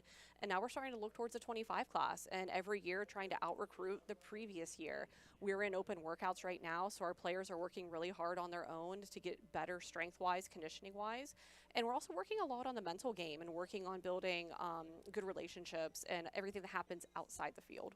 I know that, basketball does this a little bit, baseball does this a little bit, but how much emphasis do you put on local recruiting as well? Because there's a lot of talent here in the Mid-Ohio Valley. There is a lot of talent, and we actually had the opportunity to host some games on our field the past few years, and I think that has been great because it gets local softball players to realize this is a great place to be. And, we're going out, we're looking at those players because you love it when you can keep somebody home. I mean, we have Jillian Middleton, and she herself brings a large fan base, and it's great that she can play in front of her hometown. Right, that's cool. Well, listen, I wish you the best of luck coming up this season. I know you've got a lot of work to do, as you mentioned, recruiting and hitting the recruiting trail. But best of luck and good luck with the fundraising campaign as well. Thank you. That's Jen Castle. She's the head coach of the Marietta women's softball program. Stay with us. We're coming back. It's halftime, 7-7, Marietta and Muskingum. We're coming back right here on CAS 45. Chilly weather's here, so it's time to call Morrison Incorporated today and schedule your fall furnace check and tune-up. Still, for just $90, we'll test, clean, and adjust your home's heating system so it's safe and ready to keep you warm this winter. We're not looking for problems, we're looking to prevent them. Call 373-5869 or book your appointment online at morrisonhvac.com. Morrison Incorporated, always ready. With Bryant, whatever it takes. Restrictions apply. WVU Medicine Camden Clark's pediatric team is here to help you turn belly aches into belly laughs. Now accepting pediatric patients at our new location in South Parkersburg. It's big care for small patients. And that's the power of WVU Medicine. Did you know that 90% of the American Red Cross workforce is made up of volunteers? That's why we're asking you to fall into service this autumn. You can help families affected by disasters big and small with comfort, food, and shelter, collect life-saving blood, support military members, and much more. Even medical professionals can use their skills to help in times of need. Go to redcross.org/volunteer today to get more information or contact your local Red Cross in Parkersburg. So change a life and fall into service with the American Red Cross.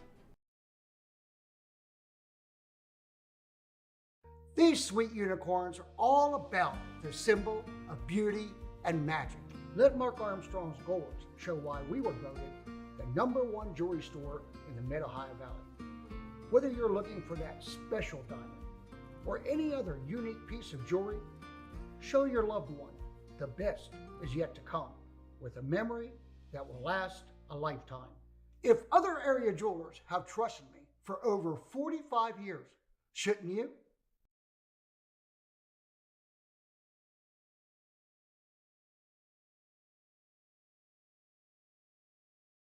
These sweet unicorns are all about the symbol of beauty and magic. Let Mark Armstrong's gold show why we were voted the #1 jewelry store in the Mid-Ohio Valley. Whether you're looking for that special diamond or any other unique piece of jewelry, show your loved one the best is yet to come with a memory that will last a lifetime. If other area jewelers have trusted me for over 45 years, shouldn't you? You don't need a big city to hear big voices, to experience big moments, or to cheer on big names. Marietta, Ohio has all this and more, with an eclectic mix of venues from cozy pubs to the People's Bank Theater and indoor and outdoor shows at the Adelphia. Marietta offers year-round entertainment for every kind of music fan, where dinner and a show are always just a scenic stroll away. Now that's music to your ears. Marietta, Ohio, your next musical adventure. Military veterans who have served their country honorably cannot be thanked enough. Part of that appreciation comes from some of the benefits that we can provide here at the Washington County Veterans Service Office. From help filing your VA compensation claims to temporary financial assistance, even transportation to your VA medical appointments, the Veterans Service Commission is here to help you. So if you or your immediate family member is an honorably discharged veteran in Washington County, call today or stop by our office and find out how we can provide the thanks of a grateful nation.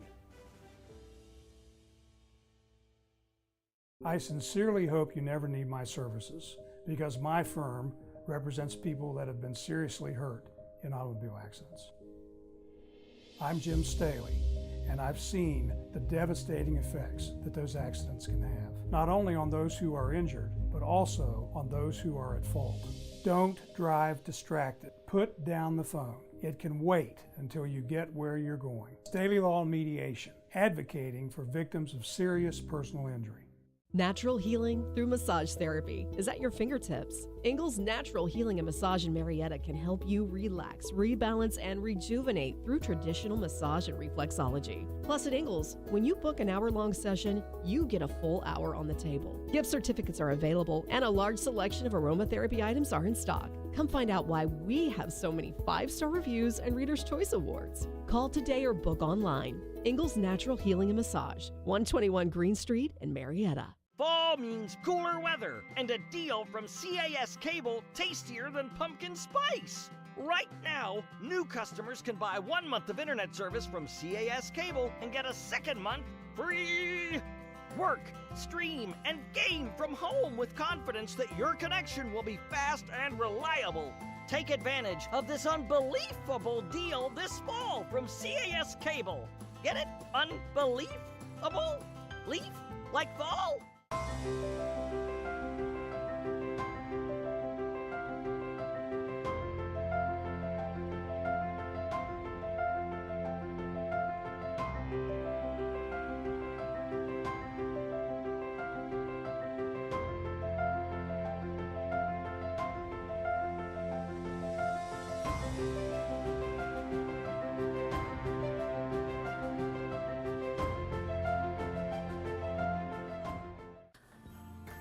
Oh, Grinch, you finally found your joy.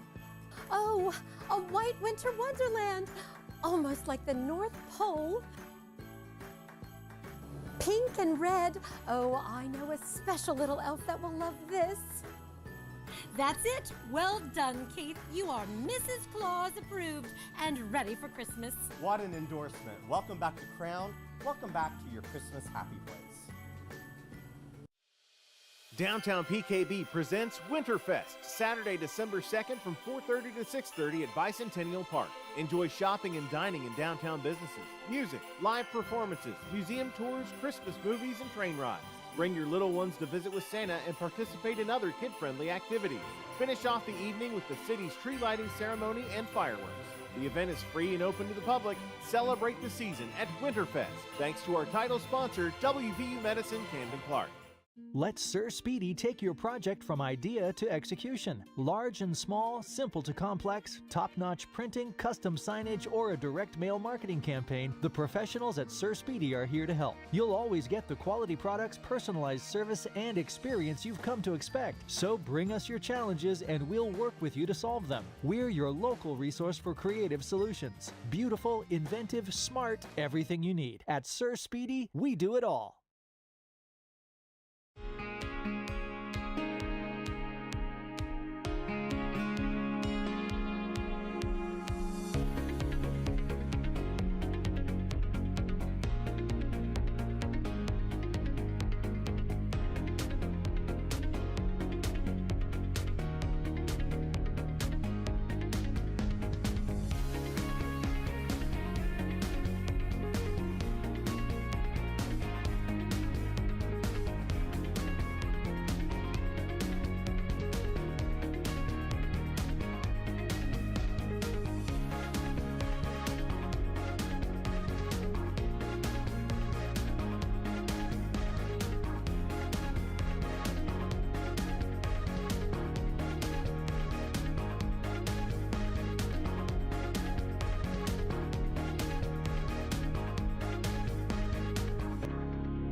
Be prepared for heart-healthy hunting. As an ER physician, I've seen this many times, strokes and heart attacks that occur while men and women alike are in the woods.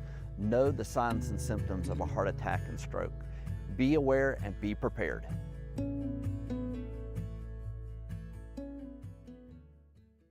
Chilly weather's here, so it's time to call Morrison Incorporated today and schedule your fall furnace check and tune-up. Still, for just $90, we'll test, clean, and adjust your home's heating system so it's safe and ready to keep you warm this winter. We're not looking for problems, we're looking to prevent them. Call 373-5869 or book your appointment online at morrisonhvac.com. Morrison Incorporated, always ready. With Bryant, whatever it takes. Restrictions apply. What Exit does for you. What Exit does for you. What Exit does for you. What Exit does for you. What Exit does for you. What Exit does for you, our sellers, is offer you a top-notch marketing package, your own commercial, 3D virtual tour, and website, just to name a few. You don't need to look any further to get your property sold. We at Exit Riverbend Realty are so grateful that you've entrusted us with all of your real estate needs. We do appreciate it. Don't forget we have 2 offices, one at each end of the bridge. See you soon. Mom, can you get this one? See, mi amor, I'm sure they will love it. Hey, how are you? Good, how are you doing? Got some toys to donate. All right. Thanks for your donation. Thank you very much. No matter how you choose to give, your donation sends a message of hope to millions of less fortunate children across America. So they too can enjoy the magic of Christmas. It's game time, and One Community Federal Credit Union is here to help you tackle your financial goals. With our convenient and secure electronic banking and mobile services, we're taking our customer service experience to the next level. Plus, our CD rates are some of the best around, so you get more bang for your buck. When you need a loan, One Community can get you a great rate and a fast decision made locally. It all adds up to us being the Mid-Ohio Valley's winning team. One Community Federal Credit Union. Online at onecommunityfcu.org.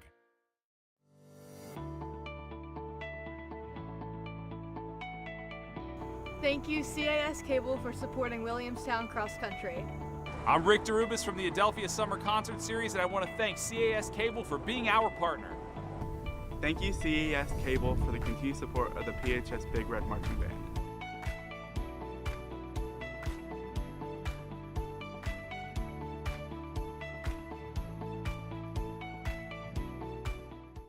Are you going through a difficult divorce or separation and struggling to come to an agreement on custody arrangements for your children? Raber Law Offices is here to help. Justin Raber is an experienced and compassionate attorney who understands the sensitive nature of custody battles and will work tirelessly to protect your rights as a parent and ensure the best interests of your children are met. Don't let custody issues cause more stress and anxiety. Contact us today to schedule a consultation. Call 304-893-9145. Welcome to Smith & Company Vintage Market in Marietta. With over 27,000 square feet of shopping, you're sure to find something you can't live without. We offer a huge variety of antiques, crafts, furniture, glassware, Dixie Belle and Wiesel paint, Black Rifle coffee, and so much more. Whether furnishing a home, adding to a collection, or searching for a unique gift this season, Smith & Company is your go-to shopping spot. Be sure to follow us on Facebook and Instagram. Smith & Company Vintage Market, Colgate Drive in Marietta. Rivertown Grill in Williamstown is now open for lunch on Saturdays and Sundays. Enjoy your meal and the warm weather on our outdoor patio. We have all your lunch favorites, like sandwiches, salads, wings, burgers, and more. Be sure to follow us on Facebook for our weekly food specials. Join us soon for lunch on Saturday and Sunday at Rivertown Grill in Williamstown. Don't get stuck on the road after an accident or breakdown. Call Westfall Towing. We specialize in recovery, roadside assistance, jump starts, tire changes, lockouts, and more. Our fleet is fully equipped to handle any towing job, from passenger cars to heavy machinery. We're also honored providers of AAA services.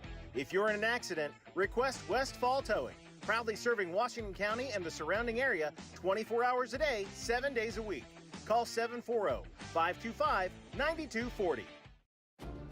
Do you have what it takes to be a firefighter for the city of Parkersburg? Applications are now available to join our team.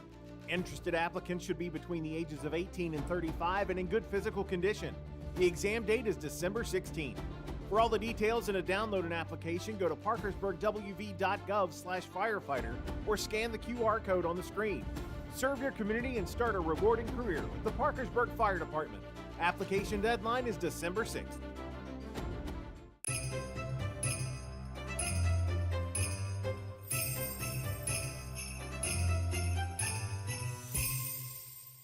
WVU Medicine Camden Clark's pediatric team is here to help you turn belly aches into belly laughs. Now accepting pediatric patients at our new location in South Parkersburg. It's big care for small patients. And that's the power of WVU Medicine. WVU Medicine Camden Clark's pediatric team is here to help you turn tears into playground cheers. Now accepting pediatric patients at our new location in South Parkersburg. It's big care for small patients, and that's the power of WVU Medicine. Did you know that 90% of the American Red Cross workforce is made up of volunteers? That's why we're asking you to fall into service this autumn. You can help families affected by disasters big and small with comfort, food, and shelter, collect life-saving blood, support military members, and much more. Even medical professionals can use their skills to help in times of need. Go to redcross.org/volunteer today to get more information or contact your local Red Cross in Parkersburg. So change a life and fall into service with the American Red Cross.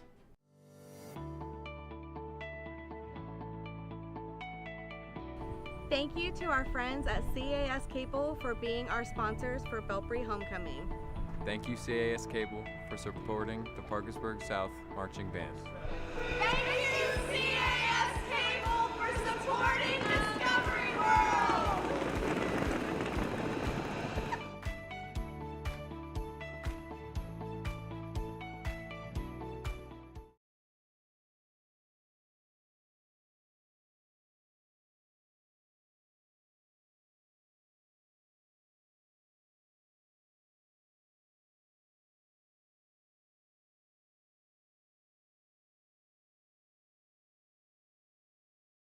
Let Sir Speedy take your project from idea to execution. Large and small, simple to complex, top-notch printing, custom signage, or a direct mail marketing campaign, the professionals at Sir Speedy are here to help. You'll always get the quality products, personalized service, and experience you've come to expect. So bring us your challenges and we'll work with you to solve them. We're your local resource for creative solutions. Beautiful, inventive, smart, everything you need. At Sir Speedy, we do it all. Have you heard what happened to those with curious minds? They packed up, broke free of conventions. These prospectors of knowledge are blazing a new trail, joining the long line of those who sought adventure and prepared for anything. This is the time. This is the place. Bring forth a pioneer.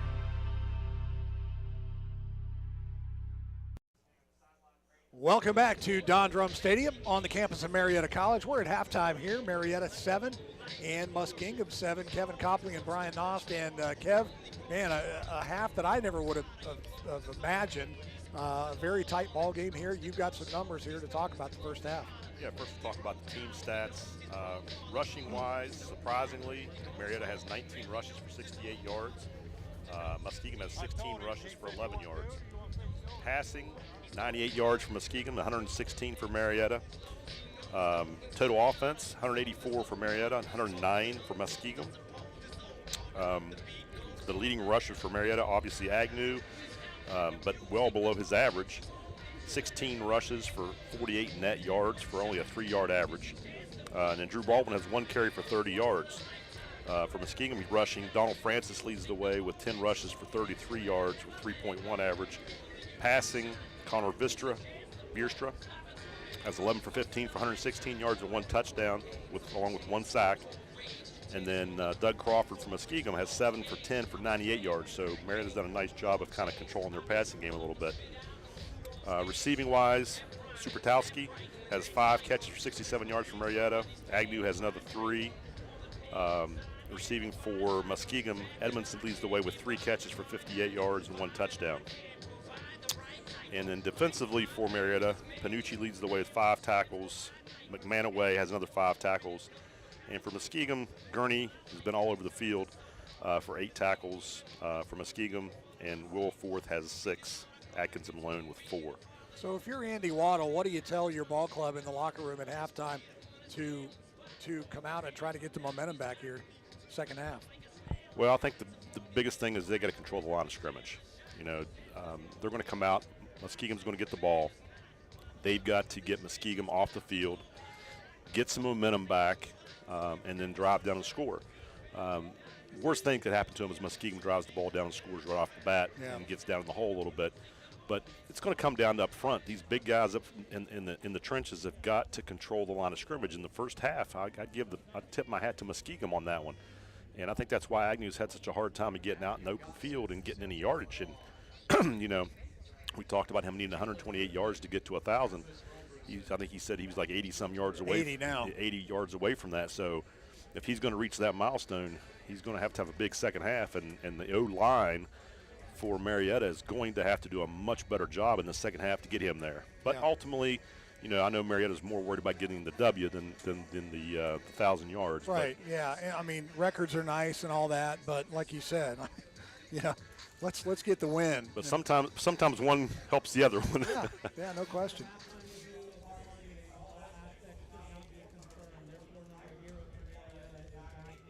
Wow. I don't know if you just heard that announcement, but there was a halftime review of the targeting call against Sal Laurie, and it was determined that it could not be determined that it was targeting, so he is allowed back into the ball game. I have never heard that before. I haven't either, but, you know, if that's the right call and that's what they saw on film, then good for that young man, because you never want to see a player get taken out, especially, I'm not sure what year he was, especially if he's a senior and he's never going to get on the field again. So, well, yeah, he's only a sophomore, but still, I've never seen that in all my years of doing football. I mean, if you're out, you're out. Right. Well, good for them if they got the call right, and obviously if they must have studied the video. I mean, my question is, how did the officials see what they saw to reverse it? I mean, like you said, there's no replay in D3 football. Crawford on the right side to Roberson. Pass is caught. Close to a first down. O.C. Nurse on the tackle for Marietta.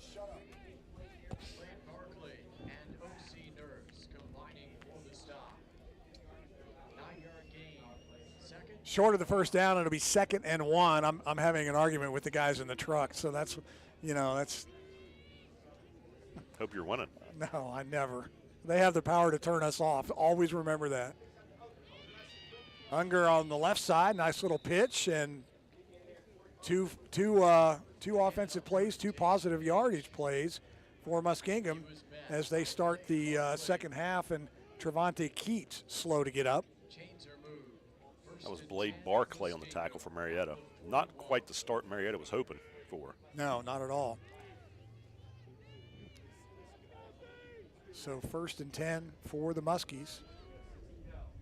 4 wide receivers in the set. Crawford with the keeper.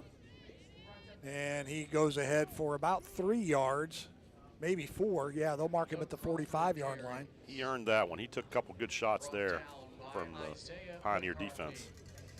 But again, the guys up front for Muskingum did a nice job of opening a little hole, a little seam for him. 2nd and 5 is a manageable play call. Yeah, and again, you know, what have they had to lose? They're 4 and 5, wins against Furnham, Otterbein, and Capital. They started out 3-0 on the year, and then they lost the next 5. Flags flying in everywhere, and then they beat Wilmington last week in that shootout, 64-63. So, I mean, they're playing because they don't like Marietta, and they're playing for pride right now. Yes, sir. Harley Hopkins on the stop for Marietta there with the penalty forthcoming. Looks like the flag was thrown after he crossed the line of scrimmage after the first down. 10-yard penalty. 2nd down.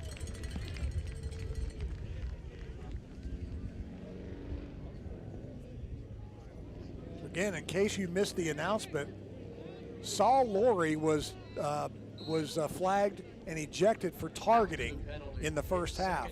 The officials reviewed the play at halftime and determined that it was not blatant targeting, and so they have let him back in the game. First time I've heard that ever happening, but there's a good shot of him right there. Nice job, guys, on the camera work there, and it's good to have Laurie back in the ball game. And Laurie just makes the tackle. How about them apples? They couldn't have drawn that up any better. Gannon Unger on the reception, the tight end. Gain of a couple on the play. Brings up 3rd and 8. Marietta desperately needs to get a stop here. so they can get the ball back. And for the first time today, we've seen number 7, Jalen Kiero Gordon in the ball game. He's right there at the 50-yard line, 49-yard line, wearing number 7.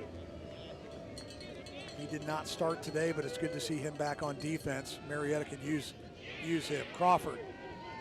Pass is complete, and it's going to be short and a flag. It's going to be roughing the passer. Roughing the passer on Harley Hopkins. You see Nurse on the tackle from Marietta. That would have been a 4th down as well. Not saying they might not have gone for that one, but personal foul, roughing the passer, defense number 10, 15-yard penalty, automatic first down. So, roughing the passer, again, Harley Hopkins, the guilty party. Crawford did a nice job right there, stepping up in the pocket under pressure and delivering that ball. That was an impressive play by him, and then taking a shot afterwards. So 1st and 10 after the 15-yard penalty. Great field position for the Muskies. They have it at the 35-yard line, and they're in business. Just underway here in the second half, 12:24 on the clock. Brian Nost, Kevin Copley on CAS 45's coverage of Marietta College football, brought to you by Sir Speedy. Crawford under pressure, and he is going to be brought down in the backfield. That's Taylor Bowers, I believe, or maybe Visnick. I'm not sure. Visnick okay, brought him down. Gotcha. That was a big play for Marietta. Puts him in 2nd and a mile. Yeah. But I think probably unless they have another negative play, they're probably going to be in 4-down territory, I would think. But yeah, they've got to get clear down to the 25-yard line. So true. They're a 2nd and 19 at the moment. Pistol formation. Crawford fakes the pitch. Now he'll keep it and run. Nice job by Crawford using the umpire as a pick. Tell you another thing that happened right there too. Marietta ran a twist stunt up front, and where they left and twisted, the quarterback ran right where he vacated. Yep. It's almost like Muskingum was stealing signs or something to know what Marietta was doing. McManaway was on the tackle on the last play. What a cotton-picking mess that whole thing's been with Michigan. Yes. Last I checked, though, the Wolverines were beating Penn State in Happy Valley, 17-9. Crawford steps up, going to try to throw. Now he's under pressure. He's got to get rid of that football. He's clear back to the inside. Wow. Wow. Marietta was relentless right there, though. He could not. I think if he'd have tried to throw it, they probably would have given him intentional grounding. Well, he wasn't out of the box. He wasn't out of the tackle box, right? I mean, right.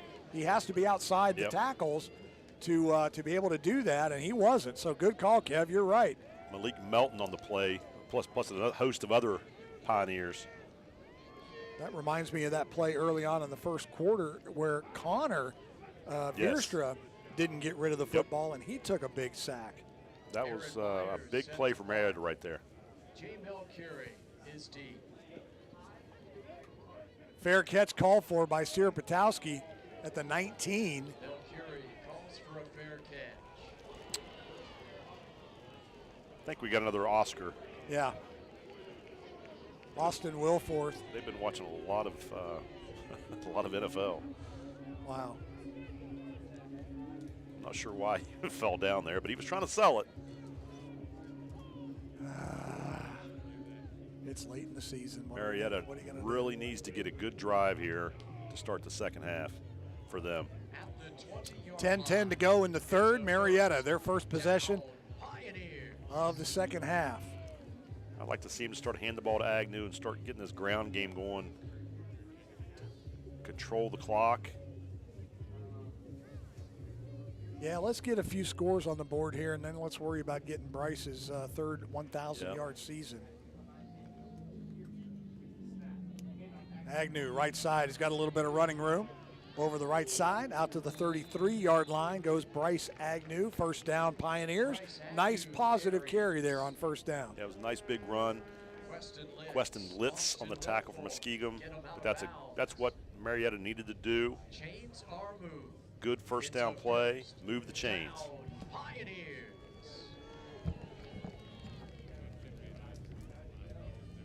First and 10, Marietta. And hang on 1 second.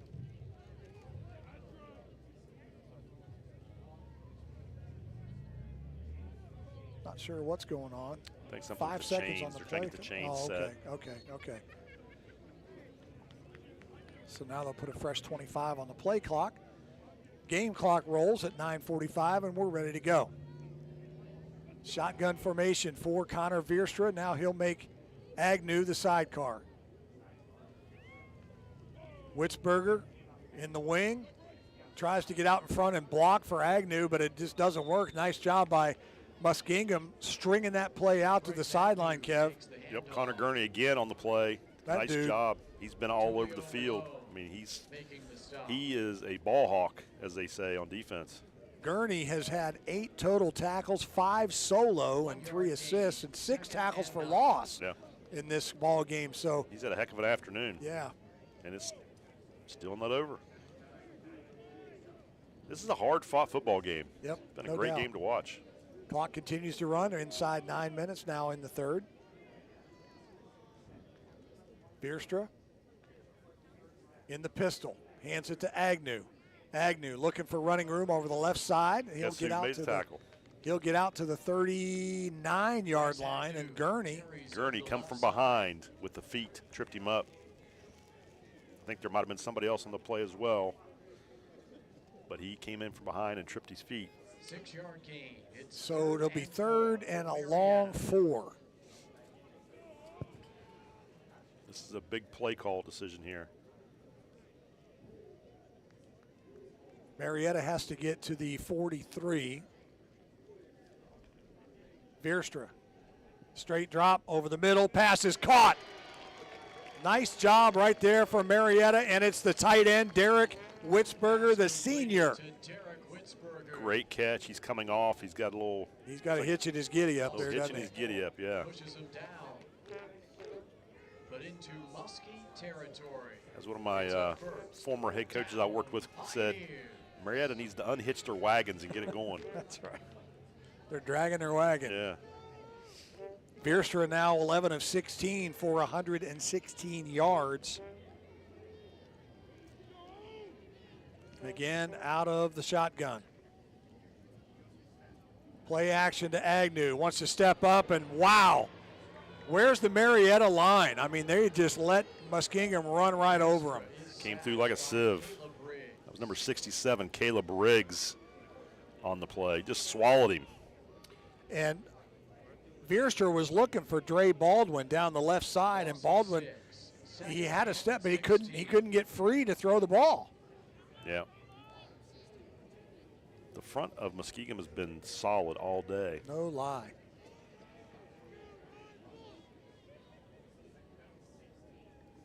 Second and a bunch. 16, Veerstra. Now he's under pressure again. Outlet to Agnew. No flag on the play for roughing the passer, and Agnew will get to the 48-yard line. So gets some of that yardage back, but still now third and a bunch. Connor Gurney on the tackle along with Williams. We got a Marietta player down here, a Muskingum player down right at the 38-yard line. Yep. We'll take a quick break, and we'll come back. You're watching Marietta College Football on CAS 45, brought to you by Sir Speedy Printing. Stay with us. Let Sir Speedy take your project from idea to execution. Large and small, simple to complex, top-notch printing, custom signage, or a direct mail marketing campaign, the professionals at Sir Speedy are here to help. You'll always get the quality products, personalized service, and experience you've come to expect. So bring us your challenges and we'll work with you to solve them. We're your local resource for creative solutions. Beautiful, inventive, smart, everything you need. At Sir Speedy, we do it all. Doug Atkins, the injured Muskie, and looked like just a cramp in his left leg. He was able to get up and get himself off the field. So Marietta will face a 3rd and 13. Line of scrimmage is the 48-yard line. They need to get to the 39 of Muskingum. Yeah, he's been a big staple for Muskingum all day, so see how long he's on the sideline. Marietta making personnel changes here. They had 12 men on the field, and they recognized it and brought Witzberger off. 3 wide receivers to the top of your screen in the formation. Pistol formation. Veerstra steps up, throws, passes in and out of the hands of Dre Baldwin, and a great coverage there by Austin Wilforth on the coverage, and little extracurricular activity here. That was a tremendous play on that deflection. He had a step on him, and he Look at Gurney. Gurney's got his hands up. Not me! I didn't do a thing!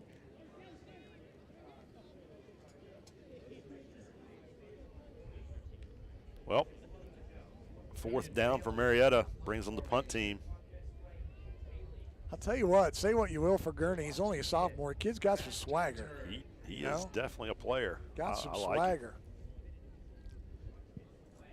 Bailey's punt is going to be fielded at the 13-yard line. That's Trevante Keat out across the 30. Pretty good punt.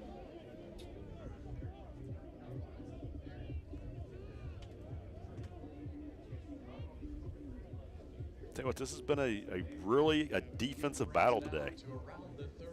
It has, for sure. And, you know, we talked about how these teams just don't like each other, and they, you know, huge rivalry.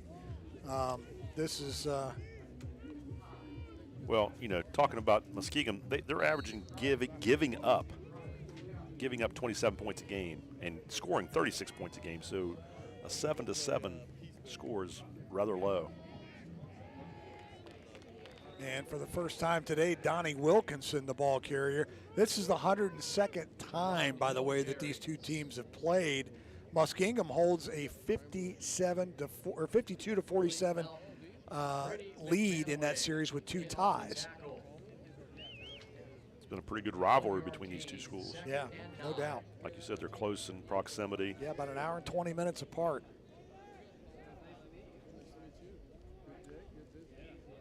Unger in motion. Crawford, straight drop, looking for Unger's. Got him, right side. Nice job there from Unger, just getting open in the flat. Harley Hopkins on the play. We got to close the distance on that receiver, though. He had a little too much room. And it is 3rd down. 3rd and 2. Big stop here for Marietta. They got to get the ball back. They do. Let your defense They got to come up with a big stop, create a 4th down situation.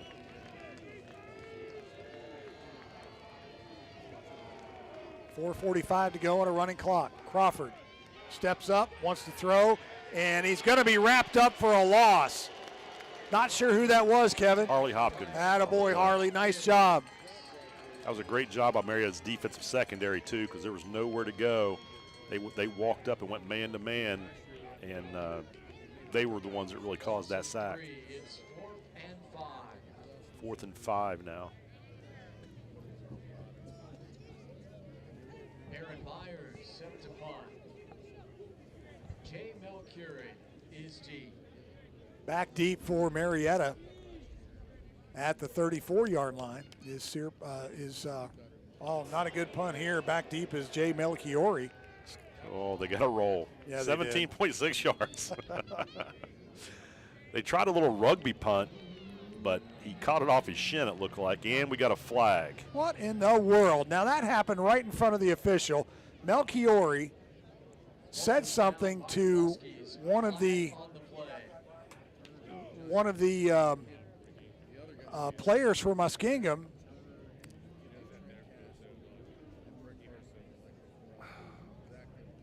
I'm telling you what, I think it's going to be offsetting penalties. Well, either way, neither team in this type of a ball game needs to have any dumb penalties. Yeah. Sometimes your emotions get the best of you, but you got to be able to control that at this point in the season. You've had enough games, enough practices that, you got to walk away, especially in a 7-7 ball game. Yeah, no kidding. You don't need to give any momentum. You never know when one penalty is going to cost you the game. Right. Exactly.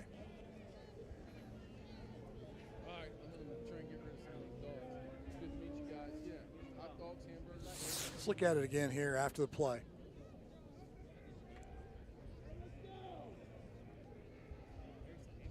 And it was Melchiori getting into it with not only Austin Wilforth, but it looked like Trevante Keat as well. Looked like. Unnecessary roughness, receiving team number 10. Always get the second guy, right? Yep.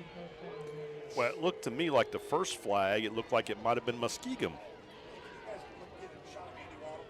Andy Waddle down at the 32-yard line is just beside himself. Well, I don't blame him. I think it looked like to me initially that Muskingum started the conversation, and then we came in afterwards and had a little reaction. I thought that might have been offsetting penalties. Yeah, and Andy just giving the side judge all he can handle. He's got to be careful. He didn't want another 15-yarder. Right. Yeah, he's not having it. 1st and 10, Marietta. The ball is at the 18-yard line. Lousy field position as they start this possession with 3:49 to go. Screen to Baldwin, and he's wrapped up immediately. Antoine Murphy. Murphy on the tackle. Wow. Read that beautifully. Read it like a book. He played that like he watched a lot of film this week. Yep. And, you know, you don't see Andy get too animated unless he feels like he has a reason.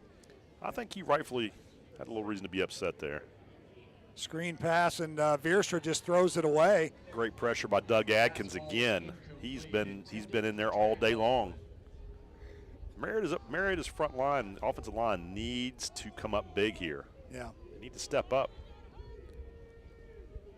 Yeah, they've been really dominant. But you know what? I was just thinking about this. Before we got on the air, you talked about the size of the defensive line for Muskingum and how that may present a problem. Yep. It certainly has. They on paper, they're bigger. You know, they're bigger, and looks like they're a little bit stronger right now. They're definitely having more of an impact. Running that 3 down front. Veerstra throws the left side, and they got a flag on the play. They're going to call pass interference. Yeah. I think that's probably a good call. I think he got a little handsy. Tony Anthony was the intended receiver down the left side, and they are going to call pass interference against Muskingum right there.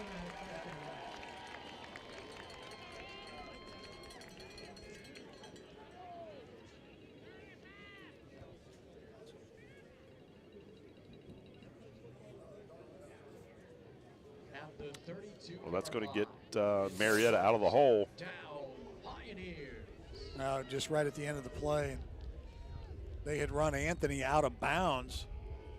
Yeah, maybe that's what it was. It was the shove out of bounds. Agnew, right up the gut, falls ahead across the 35 to the 37-yard line. About 5 yards on first down. That's a good, solid start. Wilforth with his flop you very much. Garrett Gurney on the stop. 4-yard gain, 2nd and 6. And you know what I'm seeing on the Muskingum side of the football? They're having fun, Kevin. Yes. They are having a good time because they are playing better than anybody thought they would.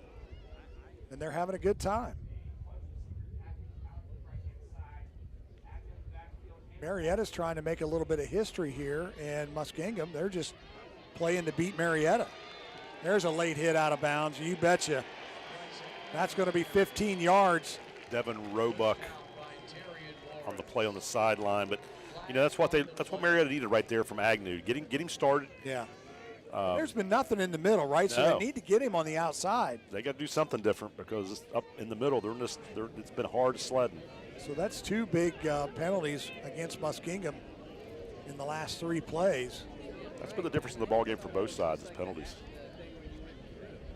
Whenever there's been a positive or a big play, it's somehow tied to a penalty. And we're waiting for the official word. And Muskingum's kind of let Marietta out of the hole. They get the big pass interference over there, and then personal foul here. And the Marietta crowd goes wild. And the guy that made the late hit was Mr. Actor himself. Yes. Austin Wilforth. It's a first down, Pioneer. Marietta has to do something here. They have to get some points on the board on this drive. Need to break this game open. Yeah, they really do. Positive note, Agnew's up to 71 yards now.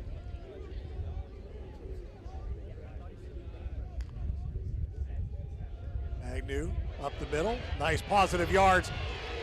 There's the Bryce Agnew we've been waiting for all day inside the 15, down to the 17-yard line. Big, powerful run by Agnew right there. Tackled by Devin Roebuck.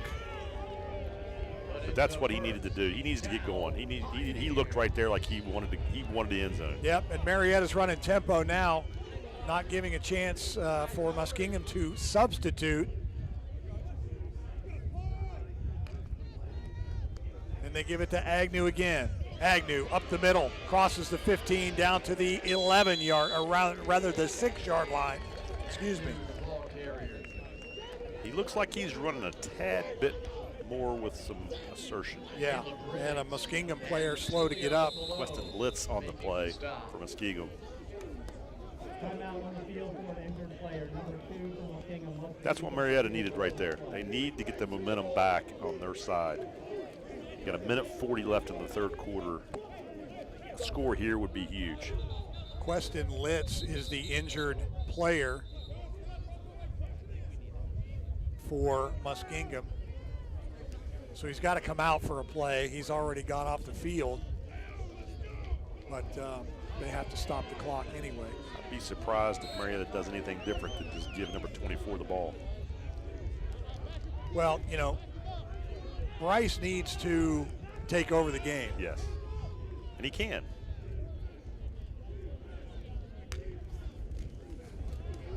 Agnew up the middle, touchdown! Bryce Agnew, and the Marietta Pioneers are on the board to make it 13-7. That's exactly what Marietta needed right there. Look right here, man. Great hole, Kev, right up the middle. Great block by Derek Witzberger. He opened that hole up, and Agnew just punched it in. And did you see the relief on Agnew? It seemed like he crossed that goal line, and he's like, finally. Right, yep. Big, big drive right there for Marietta. Derek Klein on to attempt the extra point to make this a 14-7 ball game. Kick is up, and it's good. With a score like this, that's a big extra point. You ain't lying. 1:20 to go in the third, and Marietta takes their first lead of the afternoon, 14-7. Stay with us. We're coming right back right after this. Military veterans who have served their country honorably cannot be thanked enough. Part of that appreciation comes from some of the benefits that we can provide here at the Washington County Veterans Service Office. From help filing your VA compensation claims to temporary financial assistance, even transportation to your VA medical appointments, the Veterans Service Commission is here to help you. So if you or your immediate family member is an honorably discharged veteran in Washington County, call today or stop by our office and find out how we can provide the thanks of a grateful nation. You don't need a big city to hear big voices, to experience big moments, or to cheer on big names. Marietta, Ohio has all this and more, with an eclectic mix of venues from cozy pubs to the People's Bank Theater and indoor and outdoor shows at the Adelphia. Marietta offers year-round entertainment for every kind of music. Welcome back to Don Trump Stadium on the campus of Marietta College. 14-7 is our score.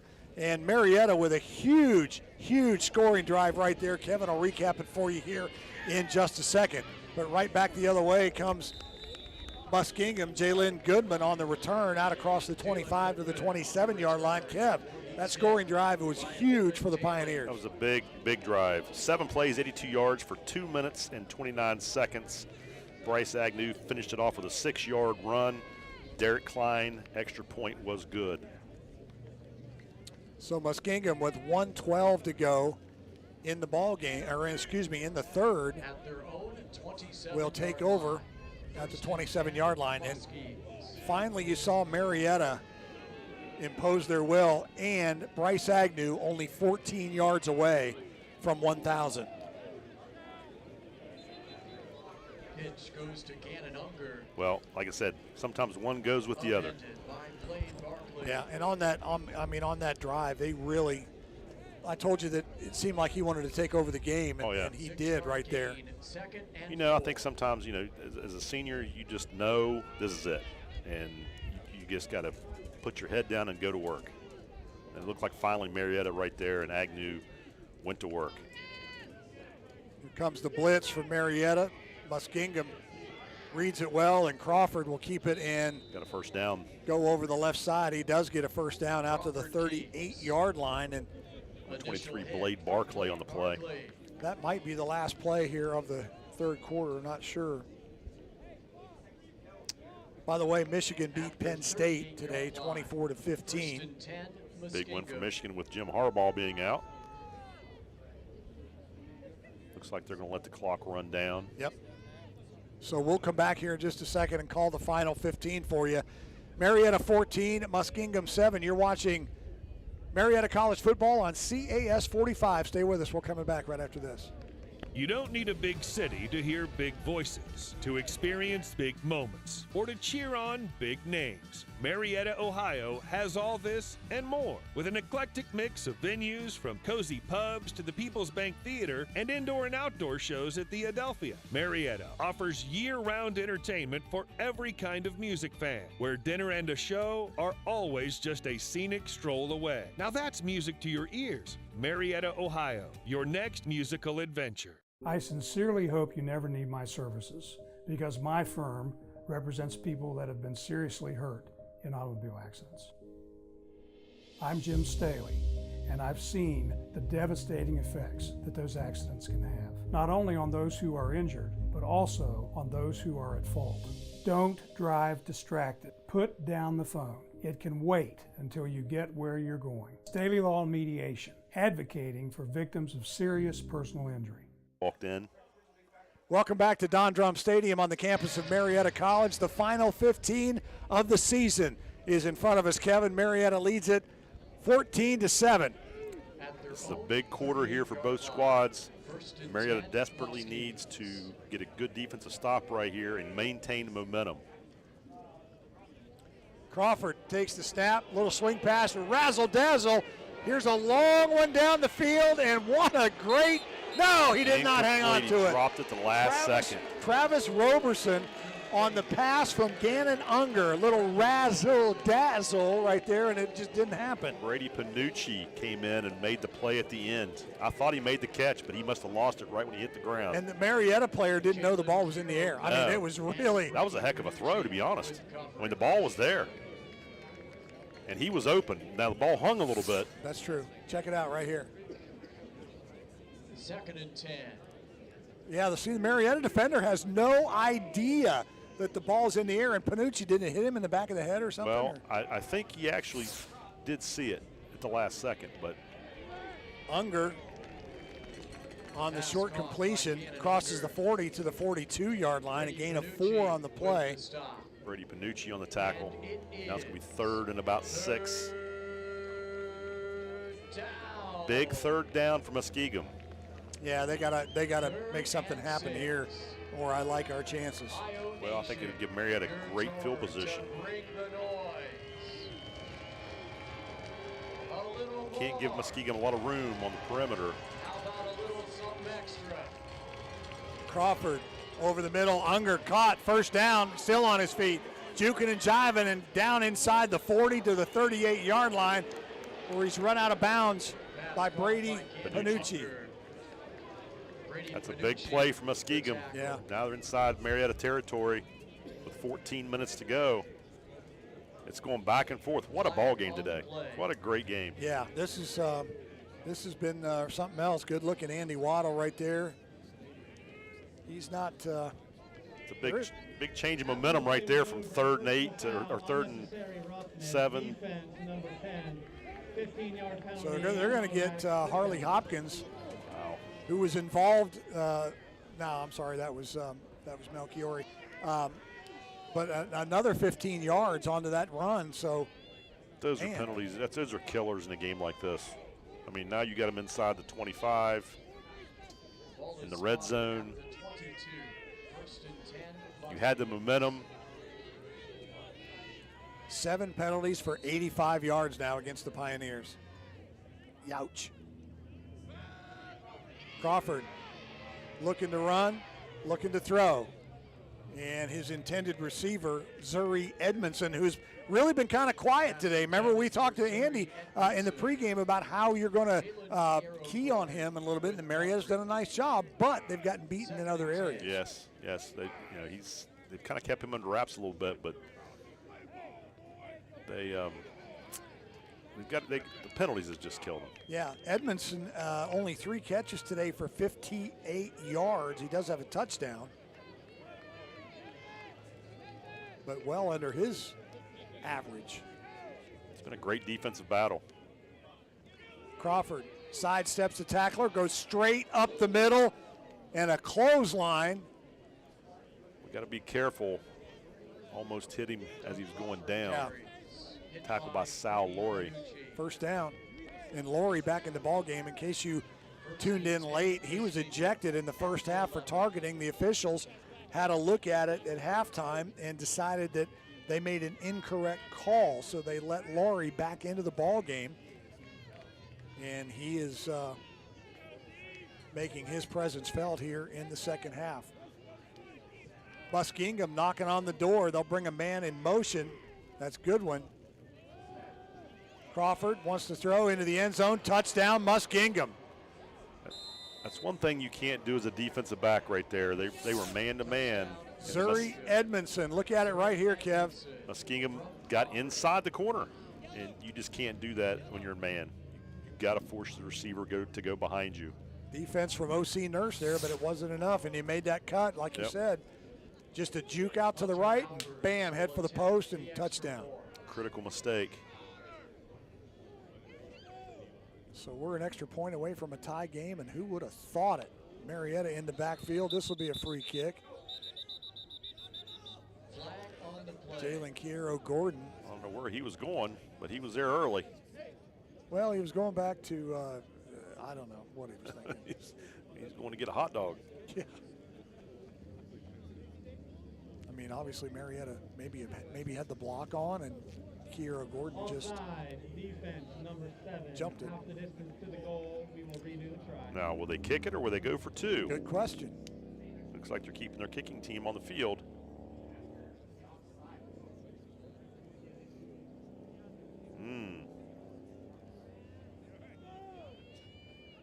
Watch out for the fake here, boys and girls. I don't disagree with that. I mean, they're down by 1. You don't get it, cost you the game.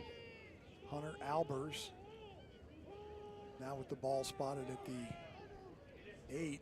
Kick is up and good. 13:07 to go in the ball game, and we have a tie ball game, 14-14. Stay with us. Kevin Copley and myself, Brian Noss, will be back right after this. Muskingum, 14.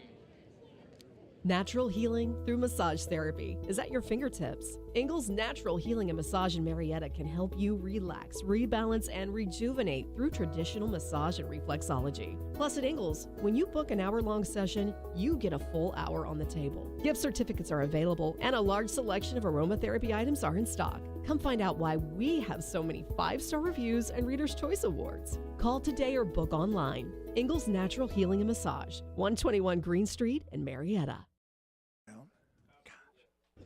Welcome back to Don Drum on the campus of Marietta College. 14-14 is our score.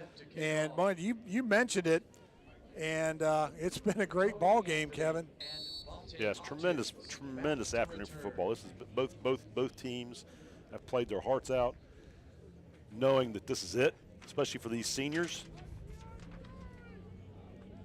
That last touchdown from Muskingum took 8 plays, 73 yards, 3 minutes off the clock, and ended up with a Edmondson catch, 11-yard catch from Doug Crawford.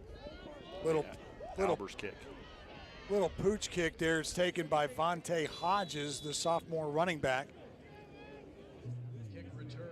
He'll set up shop, Will Marietta, at the 29-yard line. Now this is an important possession for both squads right here. For Marietta, they need to get something going, go down and answer. And for Muskingum, if they want to win this ball game, they need to stop them. 13 minutes to go. I know there's a few possessions left in this game, but at this point, every possession is critical. Marietta trying to win their 8th game for only the 4th time in program history. But they've got a long road to hoe here at 13:02 to go in the ball game. Passes over the middle, dropped by Dre Baldwin. That's a killer. Hit him right in the hands. I think he was looking about running before he brought it in. We mentioned Agnew. He is 8 yards away from 1,000 for the season, 3rd season in a row. I don't think that's going to be an issue. I think Well, I don't either, but you know what? If you'd have asked me a half hour ago, right, exactly, at halftime, I would have thought, man, I don't know. They give it to Agnew, and you say that, and he's got about wrapped up maybe a half a yard. Bryce Agnew takes the handoff. And the Tackle Muskingum, made by Malone from Muskingum. Muskingum fans on the far side are been very vocal this afternoon, as well as Marietta's fan base as well. These fans have been treated to an excellent football game on a Saturday afternoon in Marietta. Couldn't ask for a better day weather-wise. No, sir. 3rd and 9 for Marietta. They need a first down. Over the middle, pass is in and out of the hands of Sirapatowski, but there's going to be a hold right here, and it's going to go against Devin Roebuck. He had a hold of Sirapatowski. It's either Roebuck or Murphy, but that's going to be a first down for Marietta. That is a big break for Marietta. And that was not before the pass. The pass was in the air. Yes. So that's going to be pass interference. Yep, pass interference, be 15 yards, automatic first down. It's a huge play for Marietta. That gets them momentum going a little bit in the other direction. 12 minutes to go. Not only do they need to drive down a score, they need to take some time off the clock. Yeah, there's a lot of real estate left as far as the clock goes. Good point. New set of downs for Marietta. Witzberger in motion. He'll be the wing in the backfield. Agnew across the 45, almost to the 46-yard line. Devin Roebuck came up and delivered a shot to Agnew, too. Got his average up a little bit today. He's now averaging 4.8 yards a carry. He's about 4 yards there. Is he 4 yards shy? It's 2nd and 7. The stats is not updated yet, but yeah, I think you're pretty close.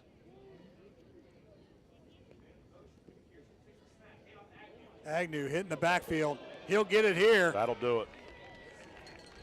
Dropped after the game by Taleo Malone. Be 3rd down. That should have put him over 1,000. 3rd and 2, and Marietta going hurry up. Oh, not everybody was set. Agnew up the middle. That definitely would have done it right there. Definitely right there. First down, Marietta. Tackle made by Gurney, Connor Gurney. What a great accomplishment for Agnew. We got a down player for Muskingum. Looks like Doug Adkins, the big man in the middle.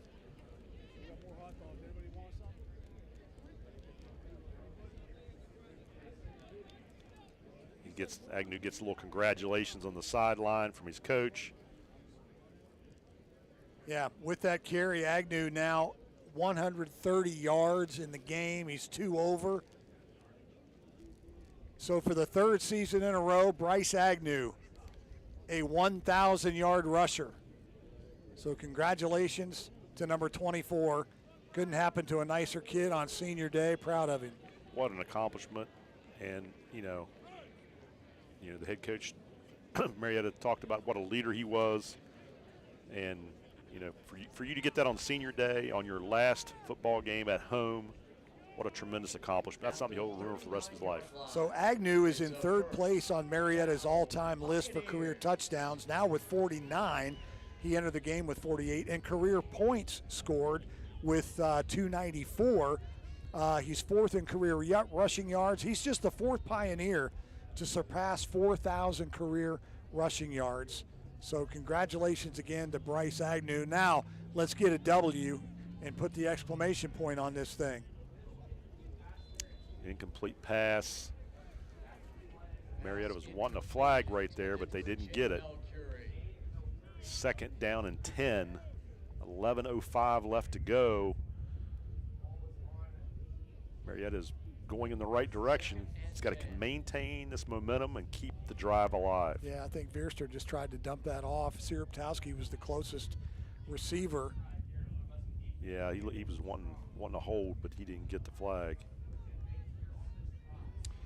Three wide receivers to the left side of the formation. Agnew, the sidecar. Now they send Baldwin in motion, and they give it to Bryce right up the middle. Bryce Agnew across the 35 down to the 33-yard line. So a gain of 6 on the play, and the clock keeps ticking. Another tackle by our good friend Connor Gurney, number 35. And again, Marietta hurry up. And a great job at one of those RPOs. Yes. Where Gurney was in the backfield and wrapped up Agnew. And he read it well and pulled it. Looks like a first down if they spot it. Not sure. It's all Roebuck on the stop. spot. Pioneers going hurry up. Looks like they're short, 4th and short. 4th and 1, less than a yard.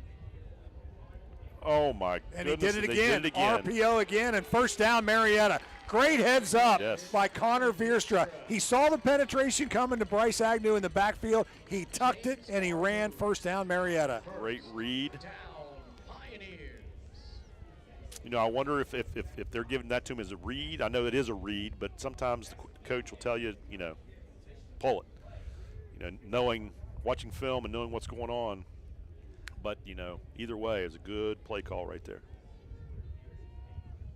Nice heads up by the senior. Great veteran leadership right there from Veerstra. Now he hands the ball off to Agnew. Agnew around the left side at the 15. Flag on the play. There's going to be a face mask. Agnew trying to space himself. Reached up and got a hold of some plastic there on the Muskingum player, and it's coming back. That's an unfortunate thing. It happens. Well, Muskingum's a little upset. Looks like it might go against Muskingum. Queston Litz is beside himself, number 2 for the Muskies. I thought it was a stiff arm face mask. Oh, that was the other direction. And that's why I'm an idiot, because I totally had it backwards. Well, you know, sometimes it looks different up here. Wow. You had a 50-50 shot. Thanks, Kev. Don't play the lottery tonight. Yeah, thanks. Marietta's got a great opportunity right here. 1st and goal from the 4. I'll give a heavy dose of Agnew. Yeah, shotgun formation. Agnew right behind Veerstra. That's exactly what they do, and he crosses the 5 down to the 4-yard line. It may be a yard, and that's it. And what I like, and we got a slow to get up Marietta player here. Tackle by number 93, Kenny Page for the Muskies. Second time Witzberger's been banged up today. What I like about this is that Marietta's running some time. Yes, exactly. They need to run some time off the clock because Muskingum can score quickly. Yeah. Keep the ball on the ground.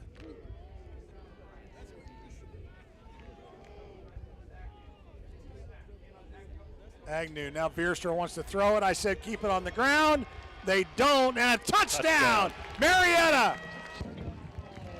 How do you like that? What a catch.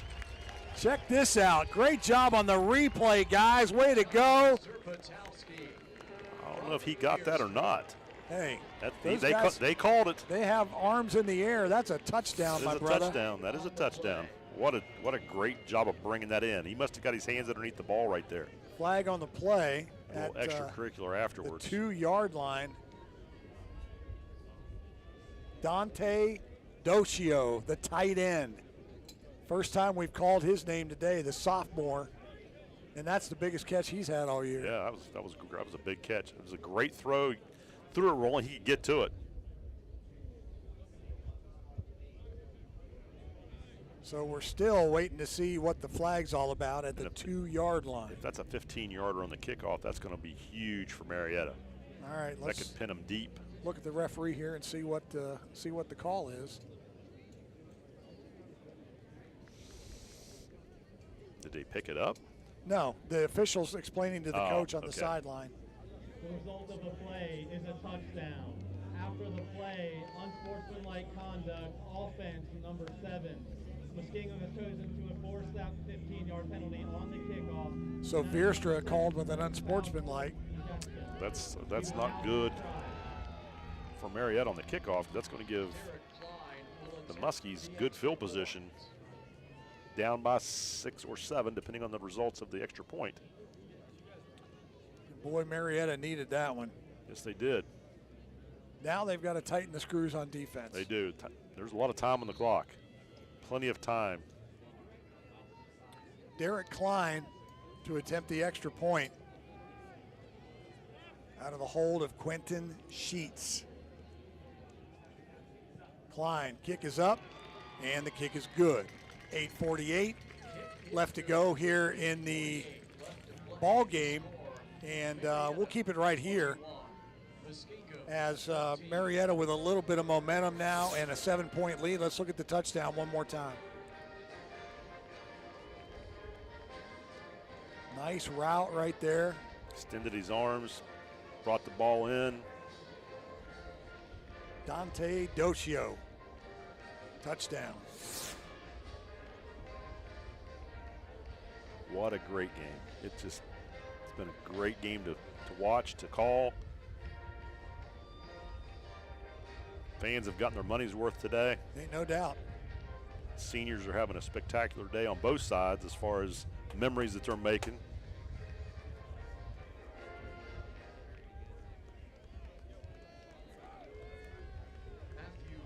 It's been a good day. I'm sitting here. I'm watching this game. I'm following my son's game down in Virginia. They're on the road today. They're going to win and make it to the playoffs in Division II. So, congratulations to former coach here, Lane Nost. He coached at Marietta. Also coached one season at Muskingum. Poor kid can't hold a job. No, I'm kidding. Kickoff is taken by Jalen Goodman, and he runs up and gets out of bounds. Zayden Huck finally forced him out.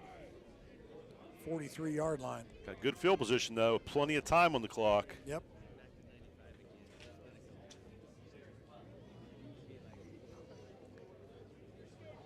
Crucial for Marietta right here to have a good defensive stand. On that last scoring drive, took 4:19 off the clock for Marietta, 12 plays, 71 yards. Man, good drive. And it was a super Towski pass from Connor Vierstra. Crawford is sacked. Nice job by Marietta on the penetration. And I think, if I'm not mistaken, that was Chance Knight who wrapped up Crawford. Also, number 99, Isaiah McCartney, was on the play. Doug Crawford's not having a terrible day. He's 14 of 18 for 161 yards. No, he's a good quarterback. He's done a nice job. Touchdowns, yeah. And again, I give my hats off to the road line. They've done a nice job protecting him. Crawford going to get sandwiched, and the pass is incomplete. Great coverage there by O.C. Nurse. He saved a tremendous play right there. Pass was intended for Jalen Goodman, and good job by Nurse. Got his hand up at the last second. And it is Got a third down, 7 minutes and 57 seconds to go. 3rd and 11. your turn to bring that noise. Let him hear ya. Marietta needs to get a big stop right here on 3rd down. Crawford, pass is complete. Doug Crawford. It's a 1st down. Zuri Edmondson. Brady Panucci on the stop finally, but they're in Marietta territory. Tackled by Brady Panucci. Tell you what, this is like a heavyweight fight. Yeah, it is for sure. Marietta territory. Muskingum takes a punch in the face, and they come right back.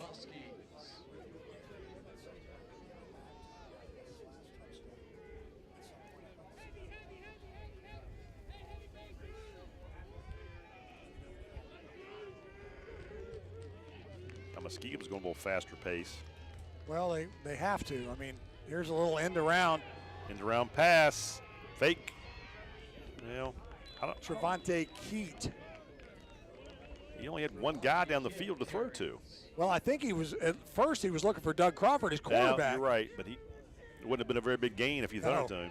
Crawford ended up being more of a blocker. If he would have ran down the sideline maybe, but he was just kind of jogging out here like he forgot where he was going.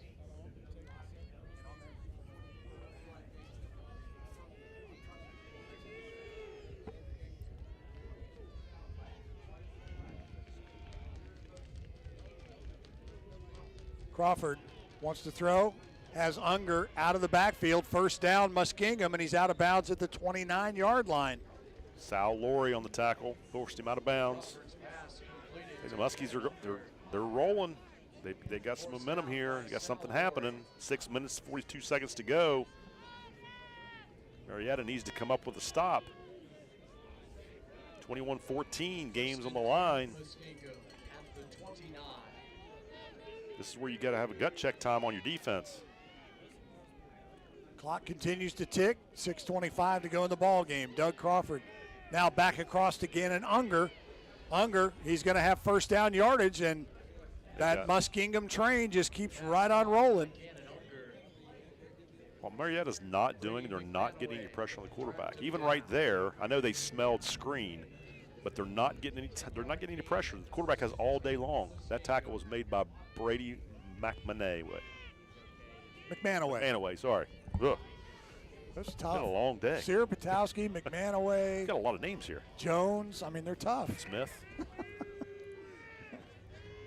Inside 6 minutes, Muskingum, 1st and 10, knocking on the door in the red zone. Doug Crawford to pass, has a man in the flat. Pass is caught.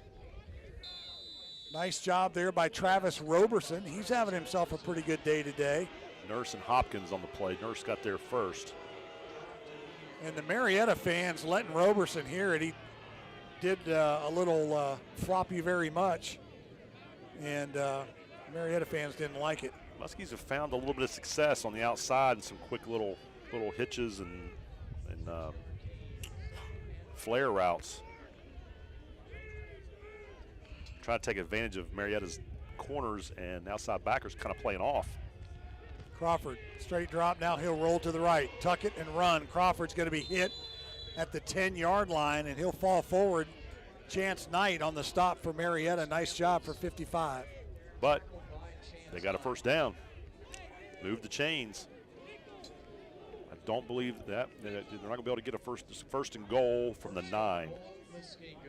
What a answer from Muskingum. Yeah.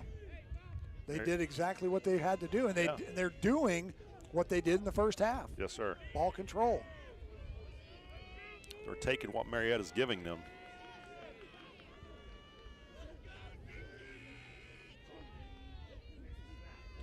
Crawford wants to throw, has a man, out of bounds. The 3-yard line, 4-yard line. Panucci on the play. Jalen Goodman on the reception.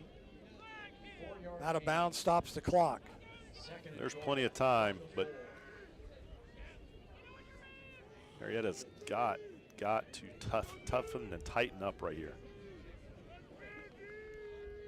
What a huge goal line stand if they could keep him out of the end zone. 2nd and 4 here for Muskingum. Crawford, swing pass left to Gannon Unger, and he's going to be wrapped up. Gain of about a yard, Kev, and that's it. McManaway, got it right this time, on the tackle. Oh, it took me 4. In a whole season. A whole season. Well, no, I can't say that. Only this is only your second game. You got to cut me some slack. I do. 3rd and goal.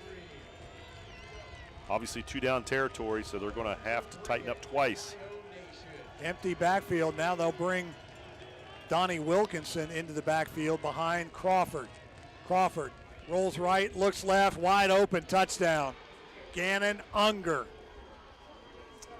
And he's just like, yeah, had a little bit of a blown coverage, it looked like. Then he kind of, the corner tried to come back late. Yeah, Kiro Gordon. But it was too little too late. He was in the end zone. Big extra point. So Marietta. They're going for 2. Is going to have to really tighten it up here. No, they're kicking it. No, Oh, going for 2. They are going for the win. What a gutsy call. Wow.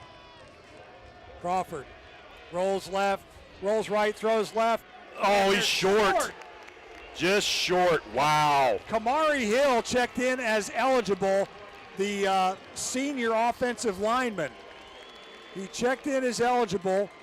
He caught the swing pass and was stopped short of the goal line. Wow. What a job by Marietta to get him down, because he is a big, big man. I thought he was going to bowl right over him. Wow. That was a gutsy call. But, you know, they're on the road. 3 minutes to go. Eric Yeater, the head coach of Muskingum, got to hand it to him. No. It's one of those calls, Brian, that, you know, you're either hero or the goat on that one. You know, the people, if you don't get it, people question the call, and if you do get it, then. And you know what? Kiero Gordon redeemed himself right there, because he gave up the touchdown. He prevented the 2-point conversion. Yep. But, you know, when a coach calls that, if you get it, you're a genius. Right. Now, I would expect an onside kick here. Hopefully, Marietta looks like they got their hands team out there. They're ready for it. Hey, if you're looking for something to do tonight, the banjo is going to be rocking, because Marietta men's basketball will play their second game of the year, and they are taking on the #1 team in the nation, Christopher Newman. I think that gets underway at 8 o'clock at the Van Johnson Arena. Marietta winning last night to go 1-0 on the year. On that last scoring drive, the Muskies went 11 plays, 65 yards in 5 minutes and 16 seconds, ending up with an under 3-yard pass from Doug Crawford, and the 2-point conversion failed. And isn't this interesting, where no onside kick there? I mean, they're going to trust their defense to get the ball back. They both have 3 timeouts. Yeah, I mean, you know, a couple of different ways of looking at it. I mean, they feel like maybe their defense is playing well enough to hold Marietta a 3 and out, and then they'll get better field position. Because if you don't get the onside kick, you're giving Marietta the ball inside the 50 most likely, and then you're going to get terrible field position even if Marietta goes 3 and out. Yeah. But bottom line, the Muskies have to stop Marietta, and Marietta needs to move the chains. Both teams have 3 timeouts left as well. And you know Muskingum's going to be using them here. Bierstra getting the play from the sideline, having to shade his eyes because he's looking right into the sun. Bierstra, Dre Baldwin, nice little out route. Baldwin cuts it outside. Nice, smart play. Nice play there from number 4, first down, Marietta. You know what that tells me, Brian? They're well coached. Yes. A lot of players don't know to go down. They'll just keep running, run out of bounds, clock stops.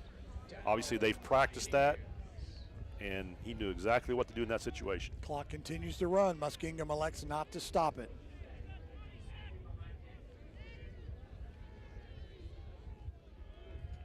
First and 10, Pioneers. Shotgun formation, Agnew behind Bierstra. I would think the Huskies think it's just going to be a handoff to Agnew, but you never know. And Marietta milking that play clock down to 2 seconds, 1 second. Now they snap it. Healthy dose of Bryce, number 24. About 4 or 5 yards on first down. That's a great start for Marietta. Now Yeiter takes a timeout. Yep. So, Weston Litz had the first hit. So I owe an apology, I think, to somebody. On that touchdown that Marietta had that gave him the lead at 21-14, I incorrectly called Dante Docio as the receiver on that play, and I've come to find out that I think it was John Sierpatowski. So let's look at it one more time. I'm not sure. You see the receiver there at the top of your screen, and that's that's number 6. That's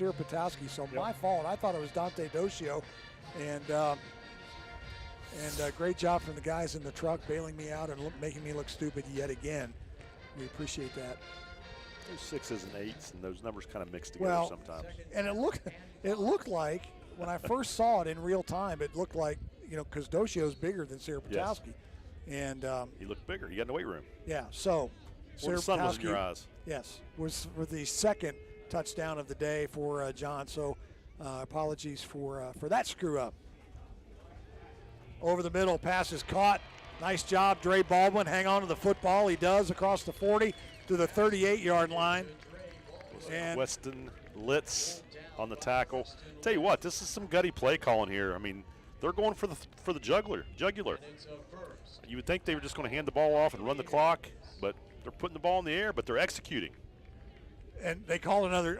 For a second there, I thought they called a timeout, but they didn't. They were just moving the chains. So the clock continues to run, and Muskingum still has 2 timeouts remaining. They're electing to let it run, and that play clock already down to 10 seconds as Marietta comes up to the line. That was a big, big first down. Mercy.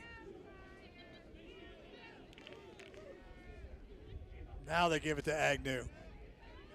Bryce Agnew crosses the 35 down to the 34-yard line. Gain of 4 on the play.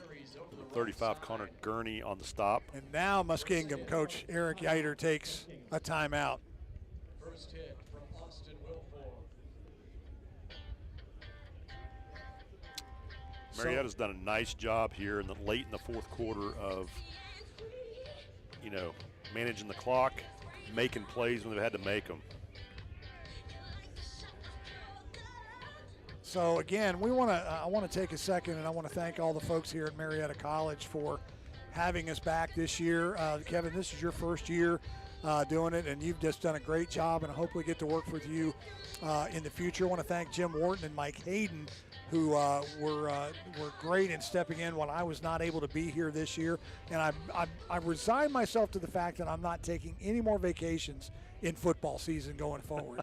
Because I'm missing too much, and I'm having fun doing this, man. So no more vacations in September for me. It ain't happening. Well, I would say the same thing, but I do enjoy Key West in October. As we saw from the Halloween pictures. Yes, as the Ted Lasso. The Halloween party pictures. Agnew. Bryce gets down short to the 31-yard line. But clock still rolls, and they just took the last time out. Yeah, he needed 6, got 3. Also, thank yous today, Quinn West, who's our spotter. He did a great job for us today. Drove all the way down from Glendale, West Virginia to be here today to be our spotter, so we appreciate him. Also want to thank Larry Heiser, who's the athletic director here at Marietta. Jeff Shalley, who's the sports information director. Folks, I'm telling you, there is nobody better in the SID business than Jeff Shalley, and he is just unbelievable with the information that he is able to provide each and every week. And again, we just really appreciate all the hospitality here that Marietta has given us. And I'll get to our crew here in a second, but I'm telling you what, I have really enjoyed for the second year in a row working with Brian Guthrie and Ronnie Bird and all the folks at CAS 45, because they're a class act and they best cable company in the Valley, and I'm telling you, they do a super job. Not only with Marietta, but with all of the high school stuff they do to promote high school sports here in the Valley. So hats off to those dudes as well. Little naked bootleg. Oh, mercy. And that's going to be a flag, and that's going to do it. That's going to do it. That is unreal that he did that. Yeah. And if that's not a targeting, Antoine Murphy. Well, yeah. And I'm not sure what year is he? Well, he's a sophomore. Okay, because that could affect next season. I mean, that was just as blatant could be. Yeah, I mean, if he's ejected at this point, he could that might impact the first game next year. Unfortunate that the game might end, not end, but end coming down to an end like that. Yeah. Well, they've been chippy all day, right? Yeah, and it's been a close game. That happens. We've talked about how these teams don't like each other. It's such a close rivalry, just an hour and 20 minutes apart. Let's look at the replay again as Veerstra went, oh, my goodness. Yeah. That was. Now, if anything, it was a shoulder to the head and not a helmet to helmet. It might just be. Oh, with targeting. Half the distance to the goal with an automatic first down. Number 0 is disqualified again. So Antoine Murphy has been ejected for targeting. The penalty will be assessed after the run, so it's half the distance. So that ends up being a huge penalty. Ball is spotted at the 14. Words first. Down Pioneers. Well, I would expect to get a good dose of Agnew right here, or they might just be taking a knee. Looks like they're going to take a knee.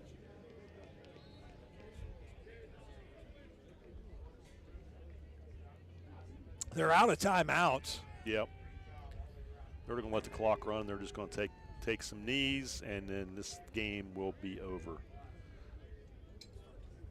I really appreciate you having me today, too. I've enjoyed it. It's been a great game. I've enjoyed the last 2 games we've called together. You have done a great job for not doing this on television before. I know you've done a little bit in the past, but Mercy, I mean, you've just done a great job, and I appreciate your wife letting you come out and play these couple of weekends. That's really been cool, so thank you, Carrie. Appreciate that.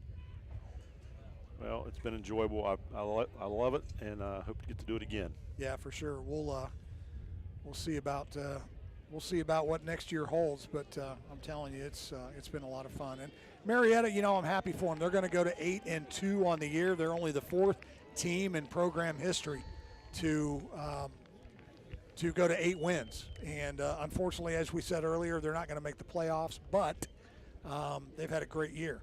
And, you know, if not for that John Carroll game, you know, what we talked about it earlier where they gave up 21 points in the first quarter, we're talking about it maybe a playoff team right here with Marietta. Yep. Yeah, this has been a great season for Marietta. They've had a tremendous season. That's going to do it. The rest of the clock's going to run off as they slap hands and have their conversations and hugs. Yeah. You know, and what a tremendous, you know, seniors, whether it's Agnew or whoever, both squads, this is a huge moment for them. They'll remember this forever. Yeah.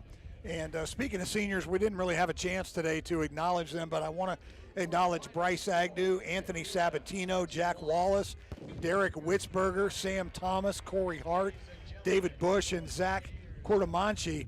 Those are the senior players, Ellery Hollister and Natalia Fucinato Sitja from the dance team. We want to acknowledge them as well. So our final score, Marietta wins it. Huge call there, as we said, from Eric Eider to go for 2. And that was the ball game right there. That was. I mean, you know, as a coach on the road, you know, you do what you think you need to do to win the ball game, and he thought he needed to go for 2 to secure the win, and, you know, it just didn't go their way. Marietta did a tremendous job when they had to step up and stop them. Final score, Marietta wins it at home on Senior Day and Veterans Day, 21-20. And again, I want to take my hat off to Brian Guthrie, Ronnie Burt, all of the folks in the truck, the folks that have braved the elements, although beautiful day today on camera. Hats off to you guys at CAS 45. You are fantastic, and you did a great job. So congratulations to Brian and all of his team for a job well done this year. Final score for the final time, 21-20 Marietta. For Kevin Copley and for all of us here at Marietta College and CAS 45, thanks for tuning in. We'll catch you next time. Don't forget Marietta men's basketball tonight at the Banjo. See you there. Good night, everybody.